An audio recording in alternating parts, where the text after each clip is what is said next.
Salam, əziz və Село hörmətli Халиса в виде басарского xalqlar. Махала располагалось в CBC 13 километрах к Azərbaycan юго-востоку от города telekanalının Гамадлим, ныне Арташат, на высоте Vedibasar və 820 метров kəndləri ilə над bağlı уровнем моря. çəkdiyi Оно bu было отмечено filmin на пятиверстной карте Кавказа. В селе filmdə функционировали getməyən школа, дом культуры, orijinal медпункт, Azərbaycan почта и dilində узел связи. müsahibələrini По bir словам yerə автора книги toplamaqla Халиса Билала sizlərə Исмаилова, в селе təqdim edirəm. существовало 5 древних İlk öncə махалля, CBC в каждом из Azərbaycan которых находилась telekanalının своя мечеть. rəhbərliyinə, xüsusən də Что же касается jurnalist названия Tural села, то, Əliyevə согласно исследованиям, hamımızın до Леса adından происходит от minnətdarlıq арабского edərək слова. filmə keçməzdən əvvəl çəkilişlərdə göstərdiyi köməkliyə görə eloğullarımız Xəqani А теперь, Mehdiyev как обычно, Fərmanoğluna обратимся к камеральной və переписи Nazim населения и вновь Cahangirov ссылаемся на труды Cəmşidoğluna армянских и öz российских minnətdarlığımı ученых bildirirəm. Завяна Карагадяна. Mən xoş gördüm. Sağ olun. Əvvəlcə dəyərli vaxtınızı ayırıb bizə müsahibə verdiyinizə görə sizə təşəkkür. Minnətdaram. Siz sağ olun. Mövzu sizin kənddir, Xalisə kəndi. Məni nə maraqlandırır, tək məni yox, tamaşaçılarda. Xalisə kəndi necə bir kənd idi? Neçə təsərrüfatı var idi? İnsanların dolanışığı necə idi? Tarixi abidələr var idimi kəndin ərazisində? Bu ətraflı danışın. Xalisə kəndi İrəvan işğalından sonra 30 il ərzində müharibələr görmüş əhalinin həm Göyçə dağlarına, həm Arazın o tayına qaçqın düşən əhalinin müqavilə imzalanandan sonra Fətəli Şahın göstərişi ilə ki, bizim tarixi yurtlarımızda, ey cəmaat, qayıdın yerinizə, qaydanda artıq dağıdılmış, uçulmuş, sel su aparmış, Rus qoşunlarının tapdağı altında qalmış öz köhnə yerində deyil, düzəngah dövlətə məxsus yerdə salınmış Xalisə, yeni salınmış kənd idi. Xalisə sözünün də mənşəyi, alimlər bilir, elə dövlətə məxsus kənd deməkdir. Yarandığı gündən ta 1800-cü illərdə İrəvan vilayəti yaranan dövrdən ermənilər yavaş-yavaş bütün Azərbaycanlı əhalini sıxışdırmağa başlamışdılar. Xalisə kəndi düzəngahda yerləşirdi, Araz qırağı kənd idi, Vedi vadisində yerləşirdi, Ağrı dağın ətəyində idi. Çox münbit torpaqları vardı, suvarılan torpaqlar idi. Demək olar ki, kənd təsərrüfatının bütün sahələri üzümçülükdən tutmuş, bostan tərəvəzçiliyə qədər, maldarlıqdan, quşçuluqdan, bütün təsərrüfatın bütün sahələri inkişaf eləmişdi və təkcə İrəvanı deyil, bütün Gümrü, Lelnakan, böyük şəhər və qəsəbələri təmin edən bir kənd idi. Böyük kənd idi, yəni son illərə desək ki, 50-ci ildən sonra mövcud olan o 5 qədim məhəlləni erməniləri yerləşdirmək üçün, xüsusən də 1946-47-ci illərdə xaricdən köçürülən erməniləri güya tarixi vətənlərinə qayıdırlar adı ilə, Sovet ideologiyası ilə yerləşdirən ermənilər cəmaatın, müsəlman əhalinin tövləsində, yan damında qalırdı. Onları yerləşdirmək üçün 1958-ci ildə kənd yeni plan əsasında quruldu və hamıya, həm erməniyə, həm müsəlman kürdlərinə və oranın tarixi sakinləri, Azərbaycanlılara 20 sot, 40-ın 50-yə ölçüsündə olmaqla yeni torpaq sahələri verildi. 1960-cı illərdə 2 mərtəbəli böyük mədəniyyət sarayı tikilmişdi. 3 mərtəbəli 1965-6-cı ildə istifadəyə verilmiş 3 mərtəbəli möhtəşəm məktəb binası vardı, uşaq bağçası vardı. Yəni ferma ərazisində bir çox tikililər, qırmızı güşələr, kitabxanası vardı. Yəni müasir kənd anlamında götürsək, kənd üçün lazım olan hər şey vardı və kəndin mərkəzində 1941-45-ci illərdə dünyasını dəyişmiş kənd cəmiyyətinin abidəmiz vardı, məişət evi tikilmişdi ayrıca, dediyim kimi xəstəxanası vardı, mərkəzi küçələr işıqlandırılmışdı, asfalt idi və kənd həm də demək olar ki, İrəvan-Naxçıvan magistral yolunun həm köhnə yola yaxındır, həm də yeni çəkilmiş İrəvan magistral yolundan körpü vasitəsilə 1,5 kilometr aralıda yerləşirdi. Kəndin bir hissəsi çıxırdı Araz sahilinə, Zastavaya, digər 2 əks istiqamət qonşu Şiddi kəndinə və Dəvəli kəndinə, 3-cü istiqamətdə erməni kəndi olan, daha doğrusu tarixən Azərbaycan, amma 48-53-cü ildə köçürülmüş, əsasən köçürülmüş Afşar kəndinə yaxın idi. 3 tərəfdən, yəni bu 3 kəndlə əhatə olunurdu. 4-cü tərəf Araz sahili idi, Türkiyə sərhədləri idi. Tarixi abidə var idi mi? Xalisə kəndində yeni yarandığı üçün tarixi abidələr və düzəngah yer olduğu üçün qədim qalalar yox idi. Amma 1800-cü illərin əvvəllərindən bəzi o qədim bizim üçün toponimika qədər əhəmiyyətlidir, bəzi yer-yurd adları var idi. Məsələn, Şikon sərnəsi, Orucoğlu Süleymanın eyvanı və yaxud Əzətin bağı, Orucoğlu Süleymanın bağçası və yaxud bəzi abidələr vardı ki, abidə deməyək. Məsələn, Əskərin tutu, Taharın armudu, yəni belə yer adları var idi ki, 100 il bundan əvvəl olmuş və insanların kəndin ərazisində istiqamət eləmək üçün belə bir yer idi. Tarixən bizim Xalça kəndi yerləşmişdi daha çox Araz qırağına yaxın. 1870-ci illərdə suvarma üçün istifadə olunan, Araz çayından götürülən, Rus polkovnik Kaganovun göstərişi ilə tikilən Kaxanov kanalı çəkildiyi dövrdə kənd öz yerini dəyişmişdi nisbətən aşağı hissəyə və sonralar sel sular dağlarda bilirsiniz, Göyçə dağlarından axan sular, Vedi çayı, Zəngi çayı, Vedi çayı xüsusən bizim kəndin ərazisini yuyurdu çox vaxt. Ona görə kənd biraz daha etibarlı yerə köçürülmüşdü. Və həmin dövrdən kəndimiz qədimi 5 məhəllədən ibarət idi.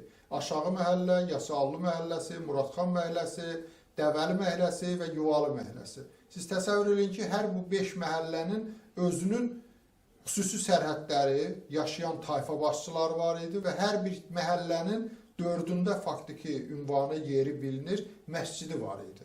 Məsələn, aşağı məhəllədə olan məsciddə Molla Paşa vaxtı ilə dərs demişdi, Sovet hakimiyyəti illərinə qədər. Sonradan onu Sovet hakimiyyəti dövründə dəyirman eləmişdilər, elektrik dəyirmanı mənim yadımdadır. Gedib biz orada şam yandırmağımız Novruz günlərində.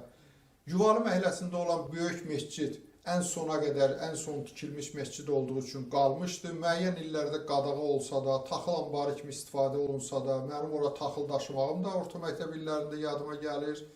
Artısa 83-82-ci illərdə. O bina olaraq qalmışdı. Yasallı məhəlləsində olan qədimi məscid, lap qədim məscid olduğu üçün Stalin heykəli köhnə klubla birlikdə yeni plan gələndə bu 50-ci illərdə sökülmüşdü. Xatırlayırlar ki, Stalinin heykəli uzun müddət qalmışdı kəndin mərkəzində. Bu mənim yaşımdan irəlidir. Həmçinin Dəvəli məhəlləsinin öz məscidi var idi, Əhməd kişi həyətində tikdirmişdi. Düzdür, tam olaraq istifadəyə verə bilməmişdi, çünki Sovet hakimiyyəti gələndə artıq qadağalar qoymuşdu. Həmçinin Muradxan məhəlləsində də xüsusi məscid binası olmasa da, bəzi o vaxt deyirdilər, 4 dirəkli damlar, böyük mənzillər var idi ki, bütün dini adət-ənənələri insanlar yığışıb icra edirdilər. Bu 5 məhəllədən sonra 1958-ci illərdə artıq yeni plan əsasında qurulanda bəzi ailələr öz kəndin öz olduğu yerdə qaldı. Əksəriyyəti xüsusən erməni əhalini gətirib kəndin mərkəzində yerləşdirdilər və kənd miqyasından asılı olaraq 2-3 dəfə böyükdür. Həmçinin Stalin repressiyası dövründə Azərbaycana köçürülən və dağlıq kəndlərdə, Qarabağlar rayonunun kəndlərində Məngü, Küsüz, Kolanlı kəndlərindən olan əhali ki, qayıtmışdı öz kəndlərinə 53-54-cü ildə ermənilər o kəndi perspektivsiz elan edib qadağa qoymuşdular. Yəni məktəb, işıq, bütün kommunikasiyanı kəsmişdilər. O əhalinin də bir qismi həm Kolanlıdan, həm Məngüldən böyük ailələr bizim kəndə köçmüşdü və öz gəlişləri ilə bizim kəndə belə deyək, yeni bir mədəniyyət həm də gətirmişlər. Çünki ziyalı ailələr idi, Azərbaycanın bir çox rayonu Salyandan, Yevlaxdan tutmuş gəzib gəlmişdilər. Köç həyatı insan çox gəzdikcə çox bilir. Və həmçinin əsrin əvvəllərində 1900-cü illərdən məskunlaşan Kürd ailələri var idi. Deməli, bizim kənddə ən son statistikaya mən kitabda da vermişəm, 31 müsəlman Kürd ailəsi vardı. 50-51 ev erməni ailə idi. 450 evdə, yəni ev olaraq Azərbaycanlı idi. Azərbaycanlıların sayı daha çox idi, çünki bütün hər ailədən ən azı 1-2 övladı ya Rusiyada, ya Azərbaycanda, ya Naxçıvanda, çünki ali təhsil alanların qayıtmaq perspektivi yox idi. Bu baxımdan Azərbaycanlı ailələri 700-ə qədər idi. Bəzi ailələr vardı ki, 3 oğlu, 4 oğlu Bakıda və yaxud Rusiyada yaşayırdı, kiçik oğlu ata yurdunda qalmışdı. Ən son statistikaya görə 3000-ə yaxın Azərbaycanlı əhali var idi. Dediyim kimi, ikinci çoxluq ermənilər idi, müsəlman kürdlər idi. Tutaq 2 Belarus, 1 Türkmən, bir-iki Rus milliyyətindən olan gəlin qismində gəlib adamlar yaşayır. Bilal müəllim, 88-in noyabrında nələr baş verdi? 88-ci ilin noyabrı öz başına gəlmədi. Əvvəlcə Şirazlı kəndinin mərkəzi kənd olduğu üçün dağıntısından sonra bizim kənddə artıq rayon mərkəzinə, qəsəbələrə işləyənləri qoymurdular, çıxanları qoymurdular, kənd mağazasına ərzaq filan bəzi zəruri qeydləri vermirdilər. Kəndin cəmaatı ilk dəfə məktəbdə fəal uşaqların və kənd ictimaiyyətinin təsiri ilə Zastavada, yəni bizim kəndin yanında olan Zastavada Türkiyə ilə sərhəddə öz etirazını bildirmək üçün böyük bir miting düzənləmişdilər. Və ilk tələb də o vaxt Mərkəzi Komitədə çalışan Liqaçovun güya nisbətən obyektiv mövqeyinə görə cəmaat onu tələb edir ki, Liqaçov gəlsin bizim dərdimizə şərik olsun.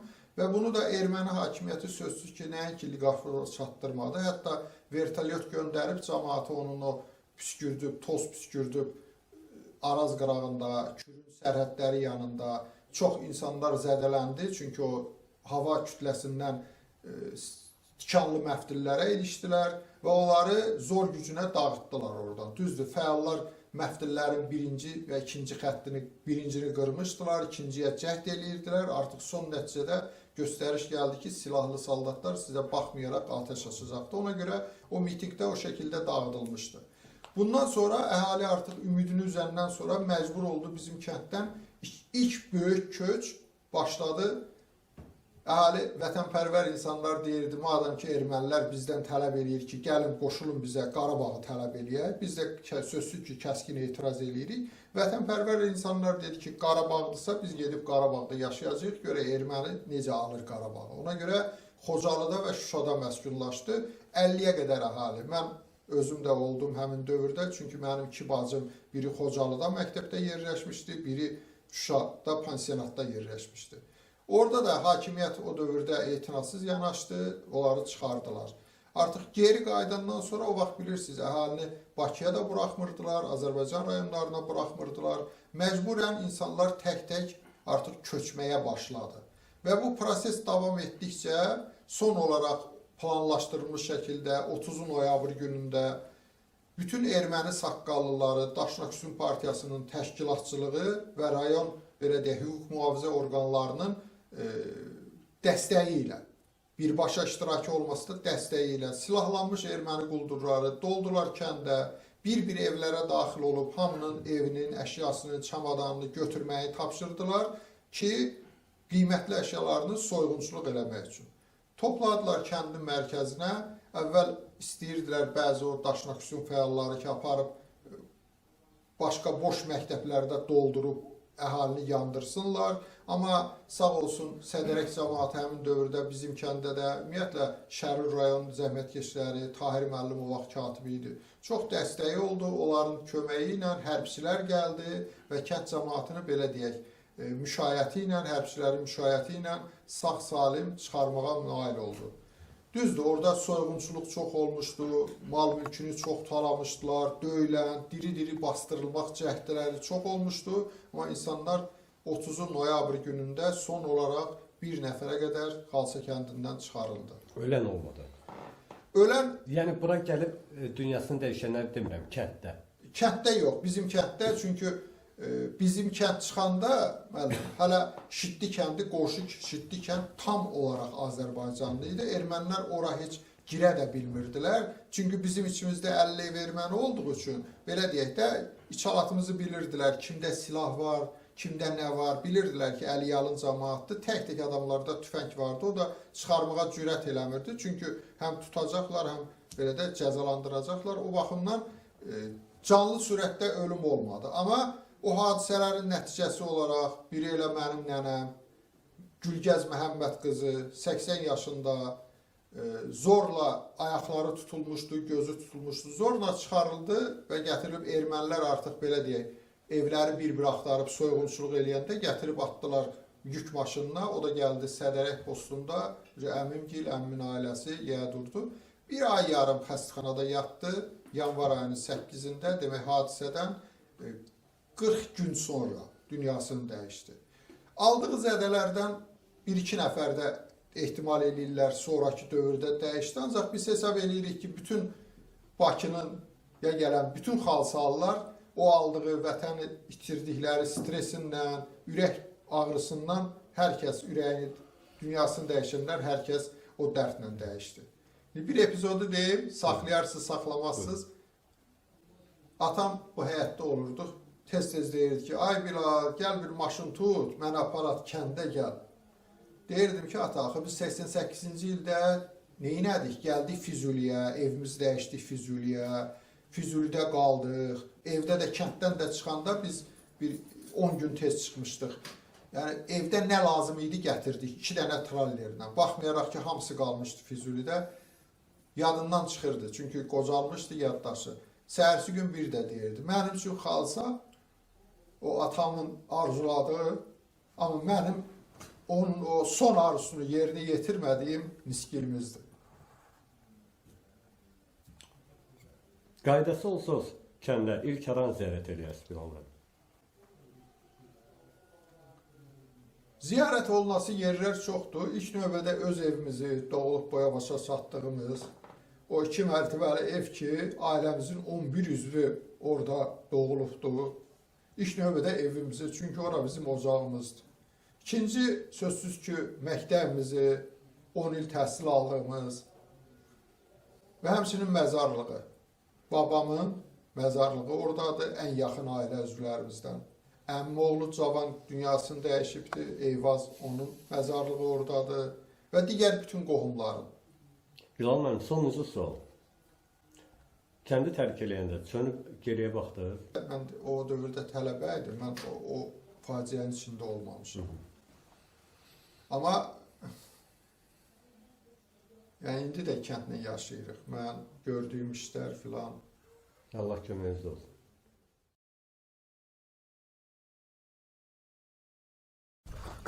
Yəni Cəlilova Basqulu Nəsiboğlu Xalsa kəndində doğulub böyük başa çatmışam.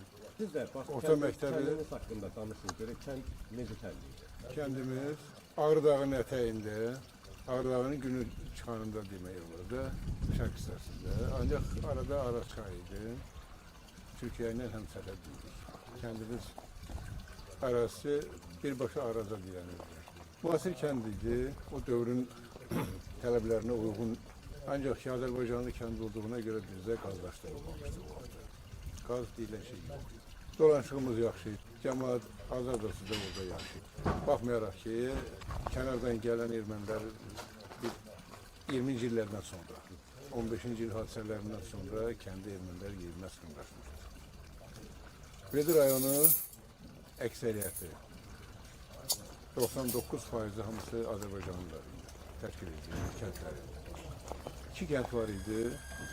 Biri bizim Günç xanımızda Dəvəli kəndi adlanırdı, indiki Ararət deyirlər ermənilər. Orada erməniləri olub, biri də İrahanlı deyirdilər. İndiki Aygivan ermənilər adlanırdılar. Orada ermənilər olubdur. Qalan əksəriyyəti bütün hamısı ta ki o 48-ci illərə qədər. Bax, indi 48-dən söz düşmüşkən, yaşlı nəsil deportasiya olunub qalsınız. Bəli, o vaxtı deportasiya olunubdur, ancaq ki, belə də məcburi surətdə əhalinin hamısını məcbur edirlər ki, ərizə yazın ki, bizi könüllü Azərbaycanlara köçürün, Azərbaycana. Bu adına o vaxtı keçmiş SSR-nin o mərkəz komitəsində olan mütləğən orada bizə rüst veribdir, öz istədiyi istiqamətdə. Dövlət rəhbərlərinin hamısını təkid edibdir, məcburən Azərbaycanlılar köçürülməz. Azərbaycanlılar köçürüləndən sonra da ərizə yazıb hamısı güya ki öz könüllüdür. Ancaq ki məqsəd aydın idi. Daha ki qalmaqal çıxmasın deyə bu adından Azərbaycanlıları oradan köçürmüşdür. Sizin ailədən kimsə köçürülmüşdür? Yox, bizim ailədən köçən olmamışdır. Ancaq ki mənim o qaynatan birlər köçüb gəliblər, Qazaxda olublar, burada indiki Göygöldə, hələ Topal Həsənlidə olublar. Bu ərazilərə əksəriyyəti hamısı yerləşdirib Azərbaycanın Milmuğan düzündəki kəndlərinə. Saylan, Sabirabad, Biləsuvar, bax bu ərazilərdə Azərbaycanlıların hamısını səpələyiblər. Komda bir yerə yox. Kənd qarışıq idi də, ermənilərlə bir yerdə. Münasibət necə idi? O Sovet dövrü. bizim Sovet dövründə Sovet təbliğatına əsasən Azərbaycanlılarla ermənilər birgə yaşayırdı. Üzdə səmimiyyət belə var idi da. Ancaq ki, onlar öz ürəyində bildiklərini, fikirlərində olanları elə də yeridirdilər. Düzdür, bizlərlə oturub dura eləyirdilər, birgə işləyirdik, birgə məktəbə gedirdik. Bizim məktəb müasir məktəb idi. 69-cu ildə biz köhnə məktəbdən təzə köçəndə 3 mərtəbəli bizdə təzə məktəb salınmışdı. O vaxtda erməni uşaqları məktəbdə bir sinif var idi, oradakı olardı biz 8-9 nəfər. Ayrıca bir erməni sektoru var idi. Onlarla birgə gedirdik məktəbə. Birgə oturub dura edirdik. Çünki o vaxtda elə bir təbliğat hələ yox idi.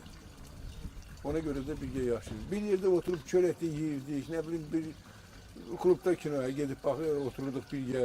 Elə ki bu hadisələr kimi başladı, Qarabağdakı ermənilər hayküy qaldırdılar. O 87-ci ilin dekabr ayındakı Qarabağdakı Xankəndi, indiki Xankəndi, o vaxtı ermənilər Stepanakert adlandırıldı da. Ondan sonra o hadisələr yavaş-yavaş artıq bizlərdə də öz təsirini göstərməyə başladı.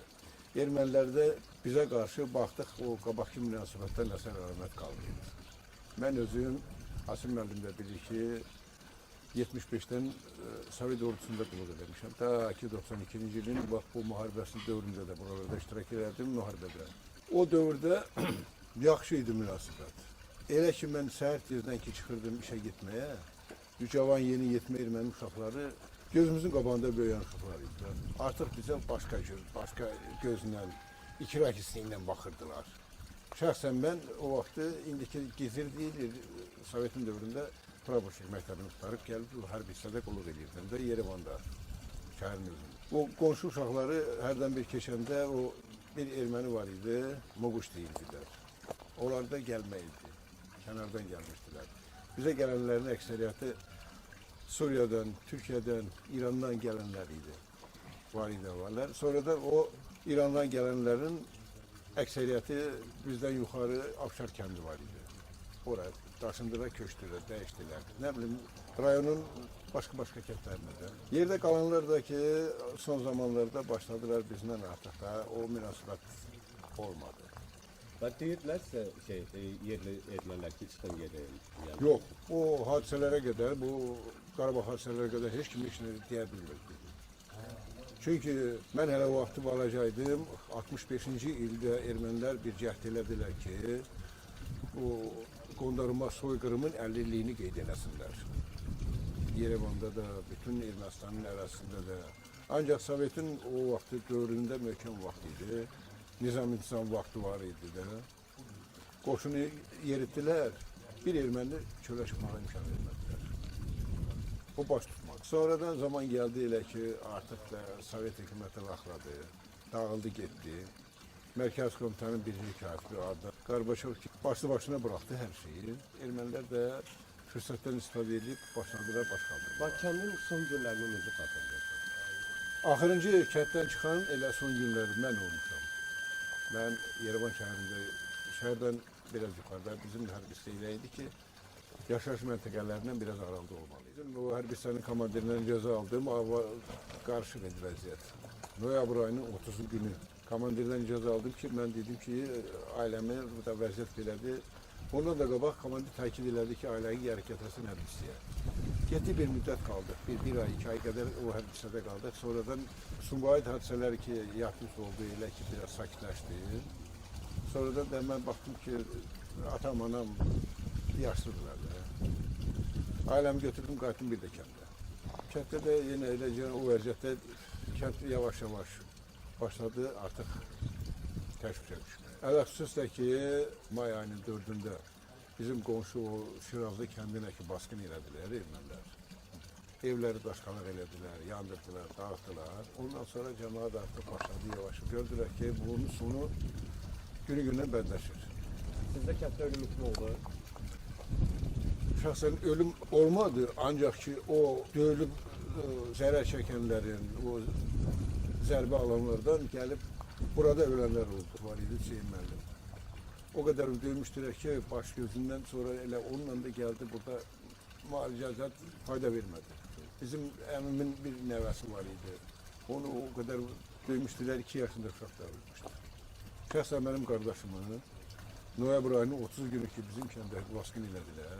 Baskın günüsü mən işdəydim, hərbçiydim. Səhər tezdən kənddən çıxanda bizim kəndin orta köhnə məktəb deyirdik. Kəndin mərkəzi sayılırdı. Orada milis o dəstələri keşiş çəkirdilər, güya ki. Bayaq İlli Yasin müəllim dediyi kimi, onlar əslində bizi yox, erməniləri bizdən qorumağa o məqsədlə gəlmişdilər. Ben maşınla gidip gelirdim, öz şahsi maşınımla. Böyle çıxanda bir milis mayımı el kaldırdı, sakladım, dedim ne istiyorsan. Bunlar da o DTR maşınıyla dayanıp silahlı suçladı, növbədə keşiş çəkirdi. Dedim, hara gelirse dedim, ben Yerevan şəhərə gedirmişim. Bəs məni də götürgündən bizden yukarıda 2.9 var idi. O vaxt. Qəməri şəhərinin yaxınlığındaydı. O məktəbdə dedi, bizim qərargah buradadır. Qərargaha qədər məni də götürərsən, dedim, otur gedərik. Apardım onu, düşürdüm, getdim. Akşam da qaynanda dediyim kimi komandirdən cəza aldım ki, dedim, bir həftəliyinə mən ailəmi aparacağım da vəziyyət elədi ki, orada qalmaq mümkün deyil. Sonra özüm qayıdıb gəlmədim. Bu məqsədlə də akşam qaranlıq düşəndə bizdə də o vaxtı Bakı-İrəvan qatarı işləyirdi. Akşam saat 8'in yarısında bizim bu Dəvəli dediyim o stansiyadan dəmir yolundan qatar keçirdi. O məqsədlə də mən də axşama dedim, özümü elə yetirim ki, uşaqları gətirim, ailəmi gətirəm, burada qaynatan gil o vaxtı gəlib artıq düşmüşdülər. Tərtərdə məskunlaşmışdılar, ev dəyişib alıb yerləşmişdilər. Dedim, bunları da qoyaram burada, özüm qaydaram, sonra indi hadisələr yatıcız olar, qaydaraq. O yatıcız olması da baxaraq da vəziyyətə. Akşam gələndə, demək mən səhər tezdən çıxandan sonra saat 11'də kəndə dolurlar, sakallılar. Bütün də əsasən hamısı mülk formada. Hərbi zad yox idi. Çünki Ermənistanın da o vaxtı hələ hərbi birləşmələri yox idi. Akşam gələndə bizdə o oradan körpüdən mən dönüb kəndə tərəf dönəlim məqamda baxdım ki, kəndi körpünün üstündə yuxarıda xeyli maşın var. Biri qışqırdı, maşını saxladım. Mənə başladı, dedi ki, kəndə gedirsən, dedim, hə. Erməni dilində danışırıq. Dedi, orada deyərsən, seroj var, qoy gəlsin. Dedim, bizdə axı seroj adında adam yoxdur. Dedi, kəndi girəcəyindədir, sən ora çatanda deyərsən, qoy gəlsin. Dedim, yoxsa, məndə xəbərim yoxdur, kənddə nə olubdur. Yaxınlaşanda kəndi girəcəyində gördüm ki, böyük izdiham var. Axşam şərq qovuşubdu, noyabr ayıdır, hardasa 8 olub artıq. Qabağa bir milis kapitanı çıxdı. Mənə qayıtdı ki, hara gedirsən? Dedim, işte gelip eve gidiyor. Bu kentte yaşıyorsan bilmiyorum. Bakım senedine vəsiqəni çıxarıb göstərəndə mənə qayıtdı ki, dedi, kəndə girmə. Dedim, o ne demek? Niye yani kəndə girmə? Bəs dedi ki, kənddə sakallılar girib dolublar, girərsən hadisə olar. Bu sözü mənə dedi. Ben bunun sözüne inanmadım. Kənd ermənisi var idi, bizim bu kənd ermənilərdən. Mardik adında bir erməni qədəsi var idi. Bunu gördüm, yanaşdım, maşında ilə səsləndim, dedim, ben Mardik beri dur görüm. Bu ne hak hesapta, ne olup? Dilber sizinkiler çıkıp gidip. Nice yani, hara gidip? Bir de Nakşivan tərəfə göndəriblər. Hamısı gidip, axırıncı maşında bir saat bundan sonra qabaq gedir. Ve böyle olanda baktım ki, ben de kəndə girmeye lüzum bilmədim. Yarı yoldan qayıtdım maşından düz sərhəddə. Arazidəyəndə Nakşivanla, Sədərə ilə sərhəddə. Sədərə keçəndə də orada da hərbçilər durmuşdular, Rus hərbçiləri. Rus hərbçilərinin bir baş leytenant hündürü bir kəpərlə dedim, hara gideceğim, görürsən, hamı gedibdi, mən qalmışam. Bəs Azərbaycanlısan, dedim. Yaxşı, dedi. Keçdik o tərəfə keçəndən sonra da oradan cəmaat, sağ olsun Nakşivan əhlini. Bütün hamı maşın, şahsı maşın, devlet maşını olanlar hamısı tökülüp gelmiştiler. Tanıdı, tanımadı. Hamı bir-biri. Nakşivan'dan ben şahsen 2 aya kadar kaldım. Ailemle birlikte. Orada indiki şarır geçmiş onlar akın deyirdi. Peşə məktəbində yer sığınacaqsa vermiştiler. Cemaate yaxşı orada təşkil elədilər. Yer yatacaq. Sonradan da Nakşivan'da İndi ermənilərin bir o xüsusiyyətini də danışıb. Bizdən yuxarı, Arazdan yuxarı qalxırdı. O vaxtı Yernazor, Əzbəyev rayonu deyil. Makaşov familiyasında Rus idi. Dekabr ayının 4-cü günü idi. Kənddən çıxdığımızın 4-cü günü. Dedilər ki, Moskvadan da gelen var, o nazirlik. Orada icras olacak. Getdik orada icrasa her rayondan, her kentdən, ne bileyim bir iki nəfərdə belə nümayəndə kimin orada iştirak elədik. Orada da hemen o dediğim o general leytenant danıştı. Dedi ki Ermeniler mənə tabi olmur. Baxmayaraq ki qüvvə əlindəydi. Ki onlar Azərbaycanlıların hamısını çıxarıblar. Evlər, maşınlar təşkil elədilər. Büyük maşınları. Qayıtıq gəldiyi evlərdə kimisinin evini aparıblar, kimisini dağıdıblar, kimisinin değerli ne var hamısını yığışdırıb aparıblar. Şəxsən mənim bu evimdə olanların nə dəyərli var idi, hamısını götürdüm. Qasımov Vasif Məvəloğlu, Verdi rayonunun Xalça kəndindən köçmüşük. Kəndiniz haqqında məlumat verin də. Necə kəndi idi? Kəndimiz müasir kənd idi. Bu dövründən müqayisədə o dövr üçün müasir kənd idi. Hər bir şəraitimiz var idi. Hadisələrin baş verməsinin səbəbi kökü bəllidir. Yəni biz bunu zaman hiss eləməmişik. Amma bizə hiss etdirdilər. Bu hadisələr belə hazır idi, köpmüşdü, dolmuşdu. Birdən-birə 88-ci ildə belə ermənilər biruzə verdilər. Daha doğrusu ermənilərin çoxdakı planları belə ki, Ermənistanı Azərbaycanlılarla tamamilə təmizləmək. Əlbəttə buna nail oldular. Bir nəfər də hal-hazırda Ermənistanda Azərbaycanda yaşamır. Və ermənilərlə bir yaşamışsınız da. Ermənilərlə bir kənddə bir yaşamışım. Sovet dövründə necə idi? Sovet dövründə münasibət yaxşı idi. Amma deyək ki, o dövrün o cavanları təhsil almaq üçün şəhərlərə gedirlər, Yerevana gedirlər, başqa yerdə. Orada onda belə deyək də, müasir desək, zəhərlənib gəlirdilər Türklərə qarşı, Azərbaycana qarşı. Hər bir sahədə bilirsiniz necə, ermənilər onlara dost demək olmaz, yaxını elədi biz insanlar da çox idi. Birdən olurdu bir hansı məclisdə, elə deyim, bir şey danışanda başlayırlar, təhlillər, sən yaxşı oğlansan, hafif ki Türksən. Yəni, bu Türk əqidəsi, Türkiyə nefrət, onlar uşaqlıqdan aşılanıbdır. Bu uşaq gördüyünü nə deməlidir? Belə deməlidir. Və 88-ci ildə nə başlayırdı? Bax, o günləri xatırlayın. Ya, 88-ci ildə ta dekabra qədər belə 3-4 il olsa da soyma hiss olunurdu. Amma 88-ci ildən sonra, belə deyim, ermənilər planlı şəkildə bu işi törətmək üçün, Azərbaycanlardan üzündürmək üçün, xalqı erməniləri Azərbaycanlardan çirkitmək üçün müəyyən bir bəhanə lazım idi. Bir bəhanən də indi oxuyuruq, bəhanə Sumqayıt hadisələrindən sonra baş verdi. Bu ermənilər sonra özləri etiraf edir ki, bu ermənilər öz şeyli, o vaxt Mərkəzi Komitənin KGB deyək. Onların planlı surətdə bu işi təşkil etmək və Ermənistandan Azərbaycanları çıxartmaq tamamilə və gələcək planlardakı Azərbaycan hesabına, Gürcistan hesabına, tutaq ki, qonşu ölkələrin hesabına öz əraziləri genişləndirmək plan belə idi. Birinci növbədə Azərbaycanları çıxartdılar. Bəlkə 88 yanvardan sonra tamamilə münasibət dəyişdi. Nə rayon mərkəzinə getməyə imkan verdilər, nə böyük şəhərlərə, nə bazarlara, nə ticarət mərkəzlərinə. İnsanlar da məcbur oldu, yavaş-yavaş evlərini satan satdı, dəyişən dəyişdi. Bakı ilə, Şəki ilə, Gəncə ilə belə deyək.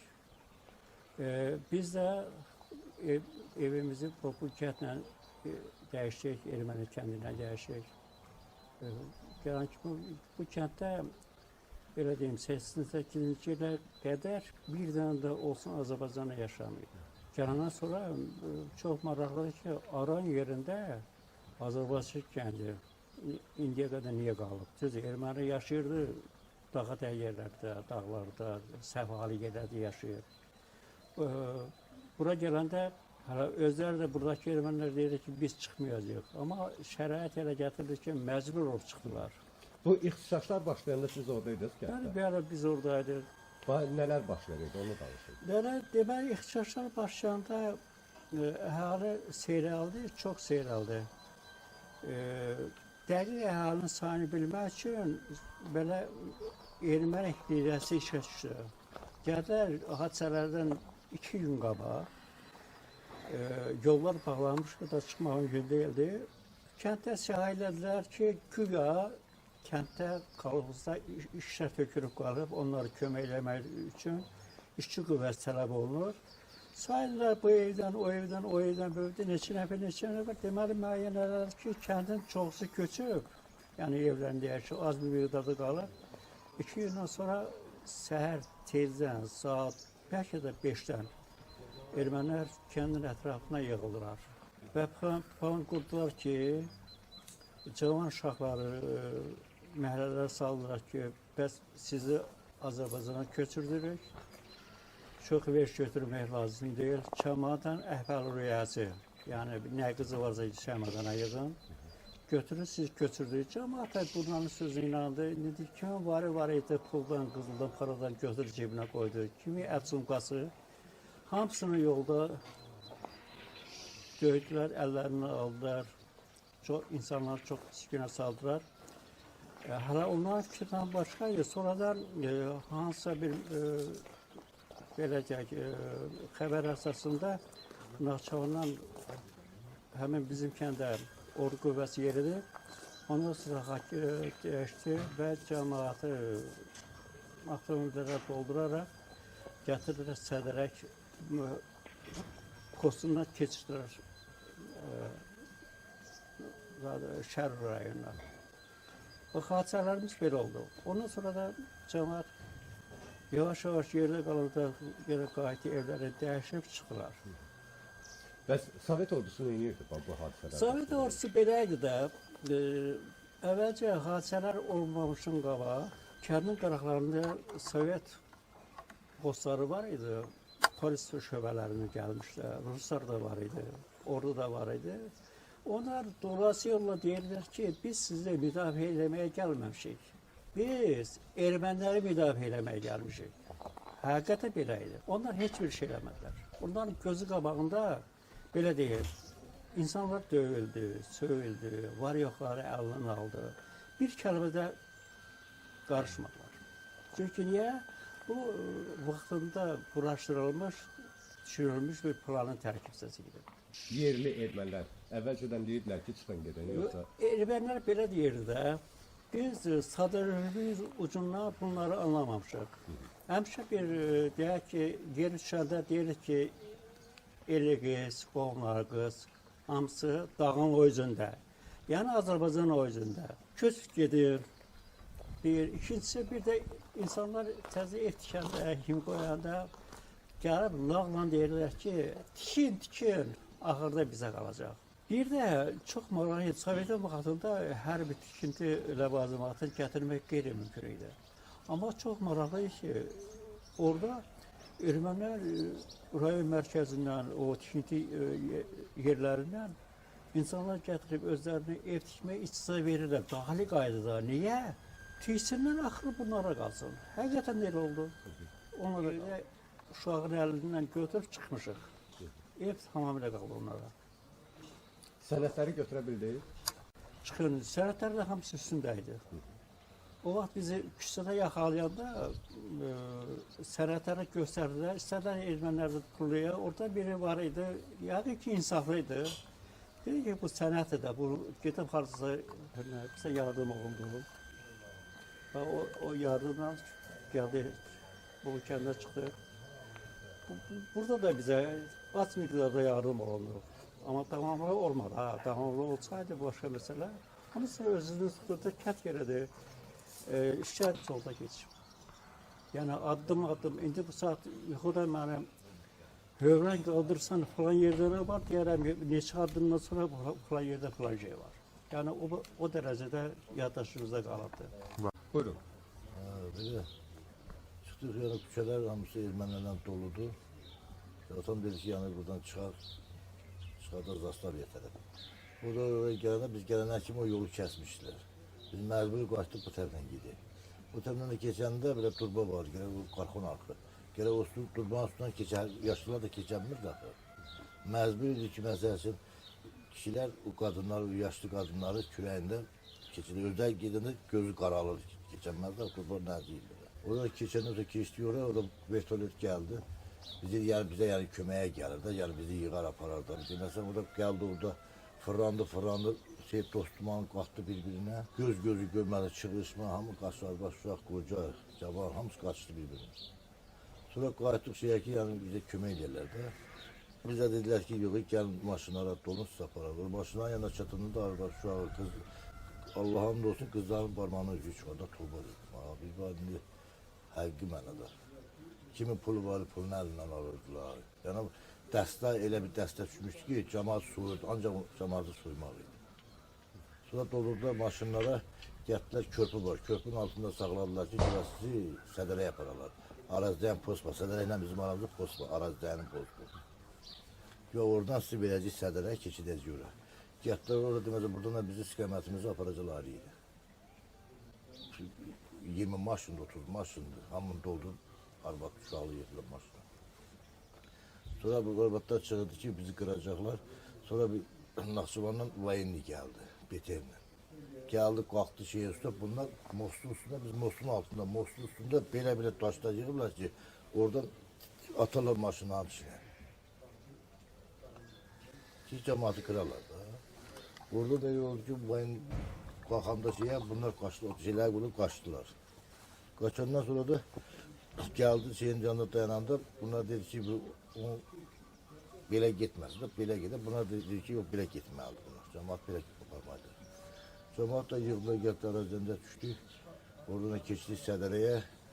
Orada qalmış gecənin yarısı düzdə. Orada Sədərə cəmaatı sağ olsun. Gəldilər, apardılar, yerləşdilər bizi. Yerəsi vardı, məsəl üçün, evində kim nəyə gücü şata qalıb yerləşdilər. Bir dənə çöp gətirmədi, hamısı dənəsə qaldı orada. Bir çöp. Zaten müqavimət göstərdiniz kənddə.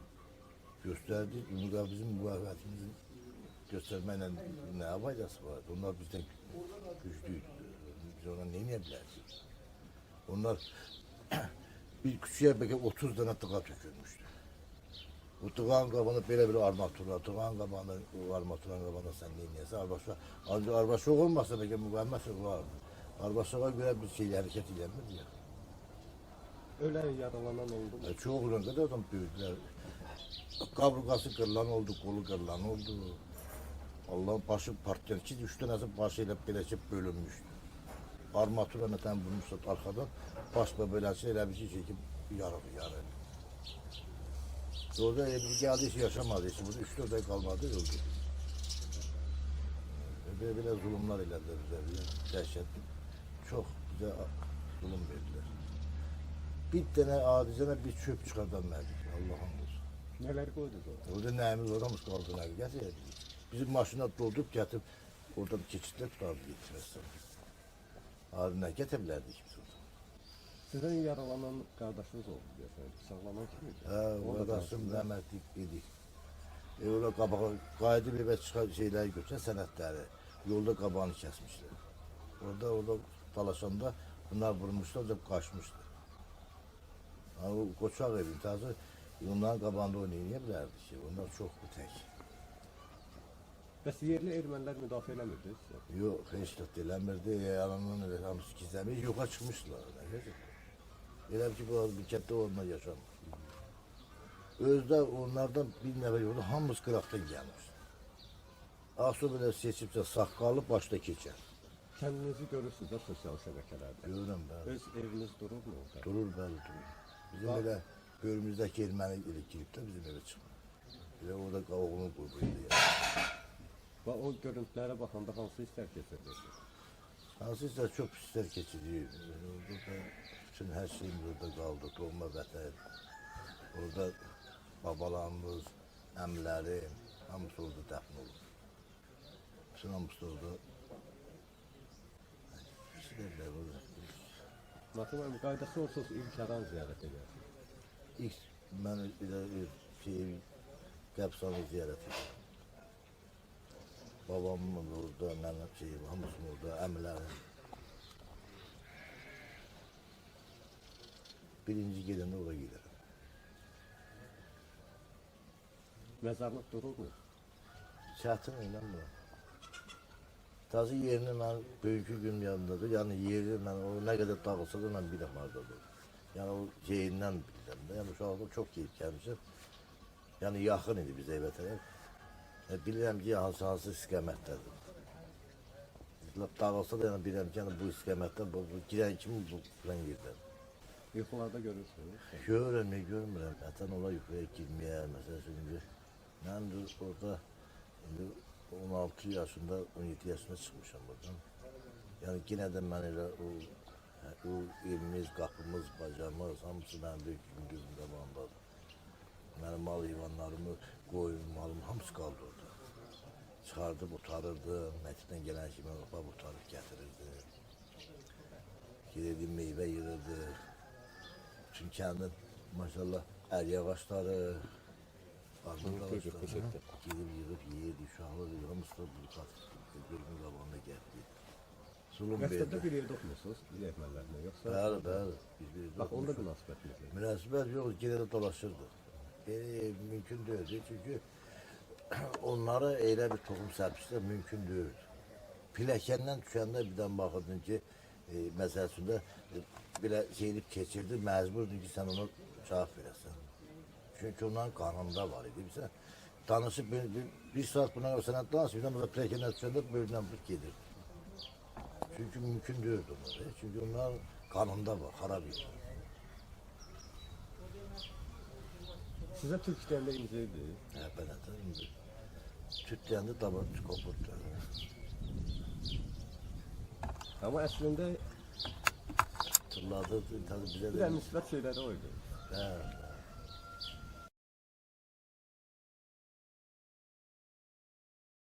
Əvvəlcə özünüzü təqdim edin zəhmət olmasa. Mən Əli Cahangirov Məhəmmədoğlu.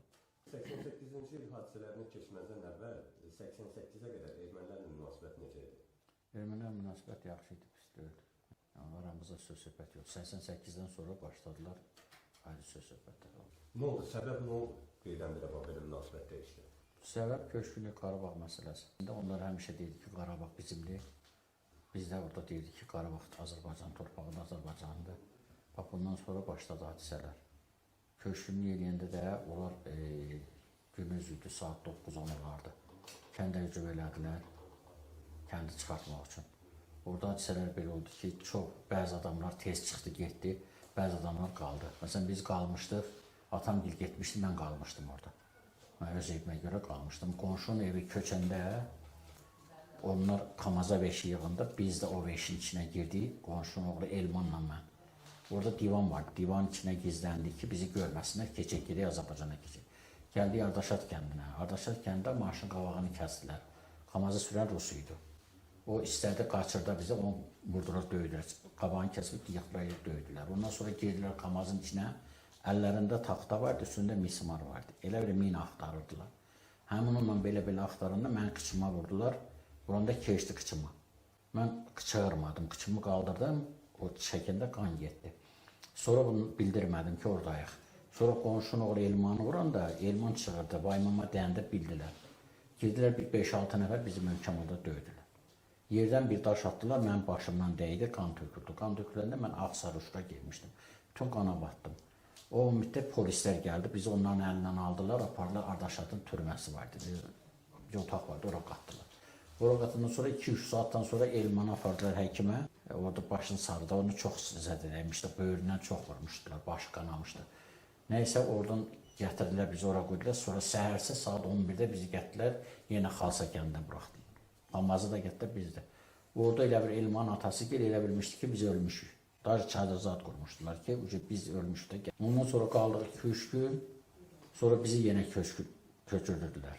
Orada kəndin hamısı ilə bir yerdə Afşar kəndi vardı. Afşar kəndinin çıxacağında orada maşınlar dayanmışdı. Bizə orada fikirləri vardı, maşına yığıb aparıb yandırırlar. Oradan 3 dənə BTR gəldi. BTR'lər bizi maşınlar, avtobuslara yığdılar, bizi keçirdilər Sədrəyə. Oradan sonra biz Azərbaycana keçdik. Hadisə belə olub. Mənim başıma gələn hadisə bu olub. Həqiqi şey, ölüm itim oldu mu? Yox, o limitim olmadı. Çox adamın yəni möhkəm döydülər. Döydü çox oldu. Pullarını əlindən aldılar, maşını qoydular, cəmaatın cibindən pulunu soydular, maşına mindirirlər, avtobusa mindirib yola salırdılar.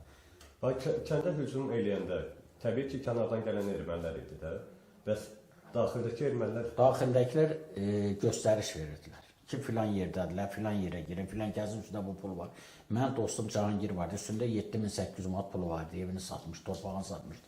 Daha onu mənim yanımda döydülər, pulunu belinə sarmışdı ki, keçsin Azərbaycan. Belindən pulunu çıxartdılar onu. Onu da göstərən bizim kəndçilər olmuşdu. Onu qıraqdan gələn nə bilirdi ki, onun nəyi var. Bizim kəndçilərdən çoxsu belə göstəriş verirlər. Düz girişə bilmirdilər, bəlkə də çəkinirdilər, bir yerdə yaşamışdıq bir neçə illərdən. Göstəriş verirdilər ki, bax filan kəsdə bu var, filan kəsdə bunu var. Belə hücum eləyirdilər. 48-də də deyilək, belə bir hadisələr oldu. Biz getdik Azərbaycana, sonra təzənə yenə bəzilərimiz geri qayıtdıq. Atam 48-də məsələn atası gəlib Azərbaycana, Xanlar kəndi Göygölə. Oradan təzədən atam bir də qayıdıblar Xalsa kəndinə. Həqiqi bəs Sovet ordusu var idi ki, bizim maşınlar avtobuslara yığıb məktəb vardı, aşağıda məktəb aparıb, ora doldurub yandıracaqdılar. 48-ci ildə baş verənlər haqqında yaşlı nəsil sizə nəsə danışırdı? Yəni bu hadisələr çox olubdu. 18-də də olub, 48-də də olub. Ermənilər nə vaxt peyda oldu kənddə? Neçənci illərdə olub? Təxminən 18 il. Mən doğulanan ermənləri orada görmüşəm. Oradaydı. Bir olardı, erməni kəndi bir 35-40 ev olardı. Qalan Azərbaycanlı kəndi bir 10-12 kənddə Kürd kəndi, Kürd evləri idi.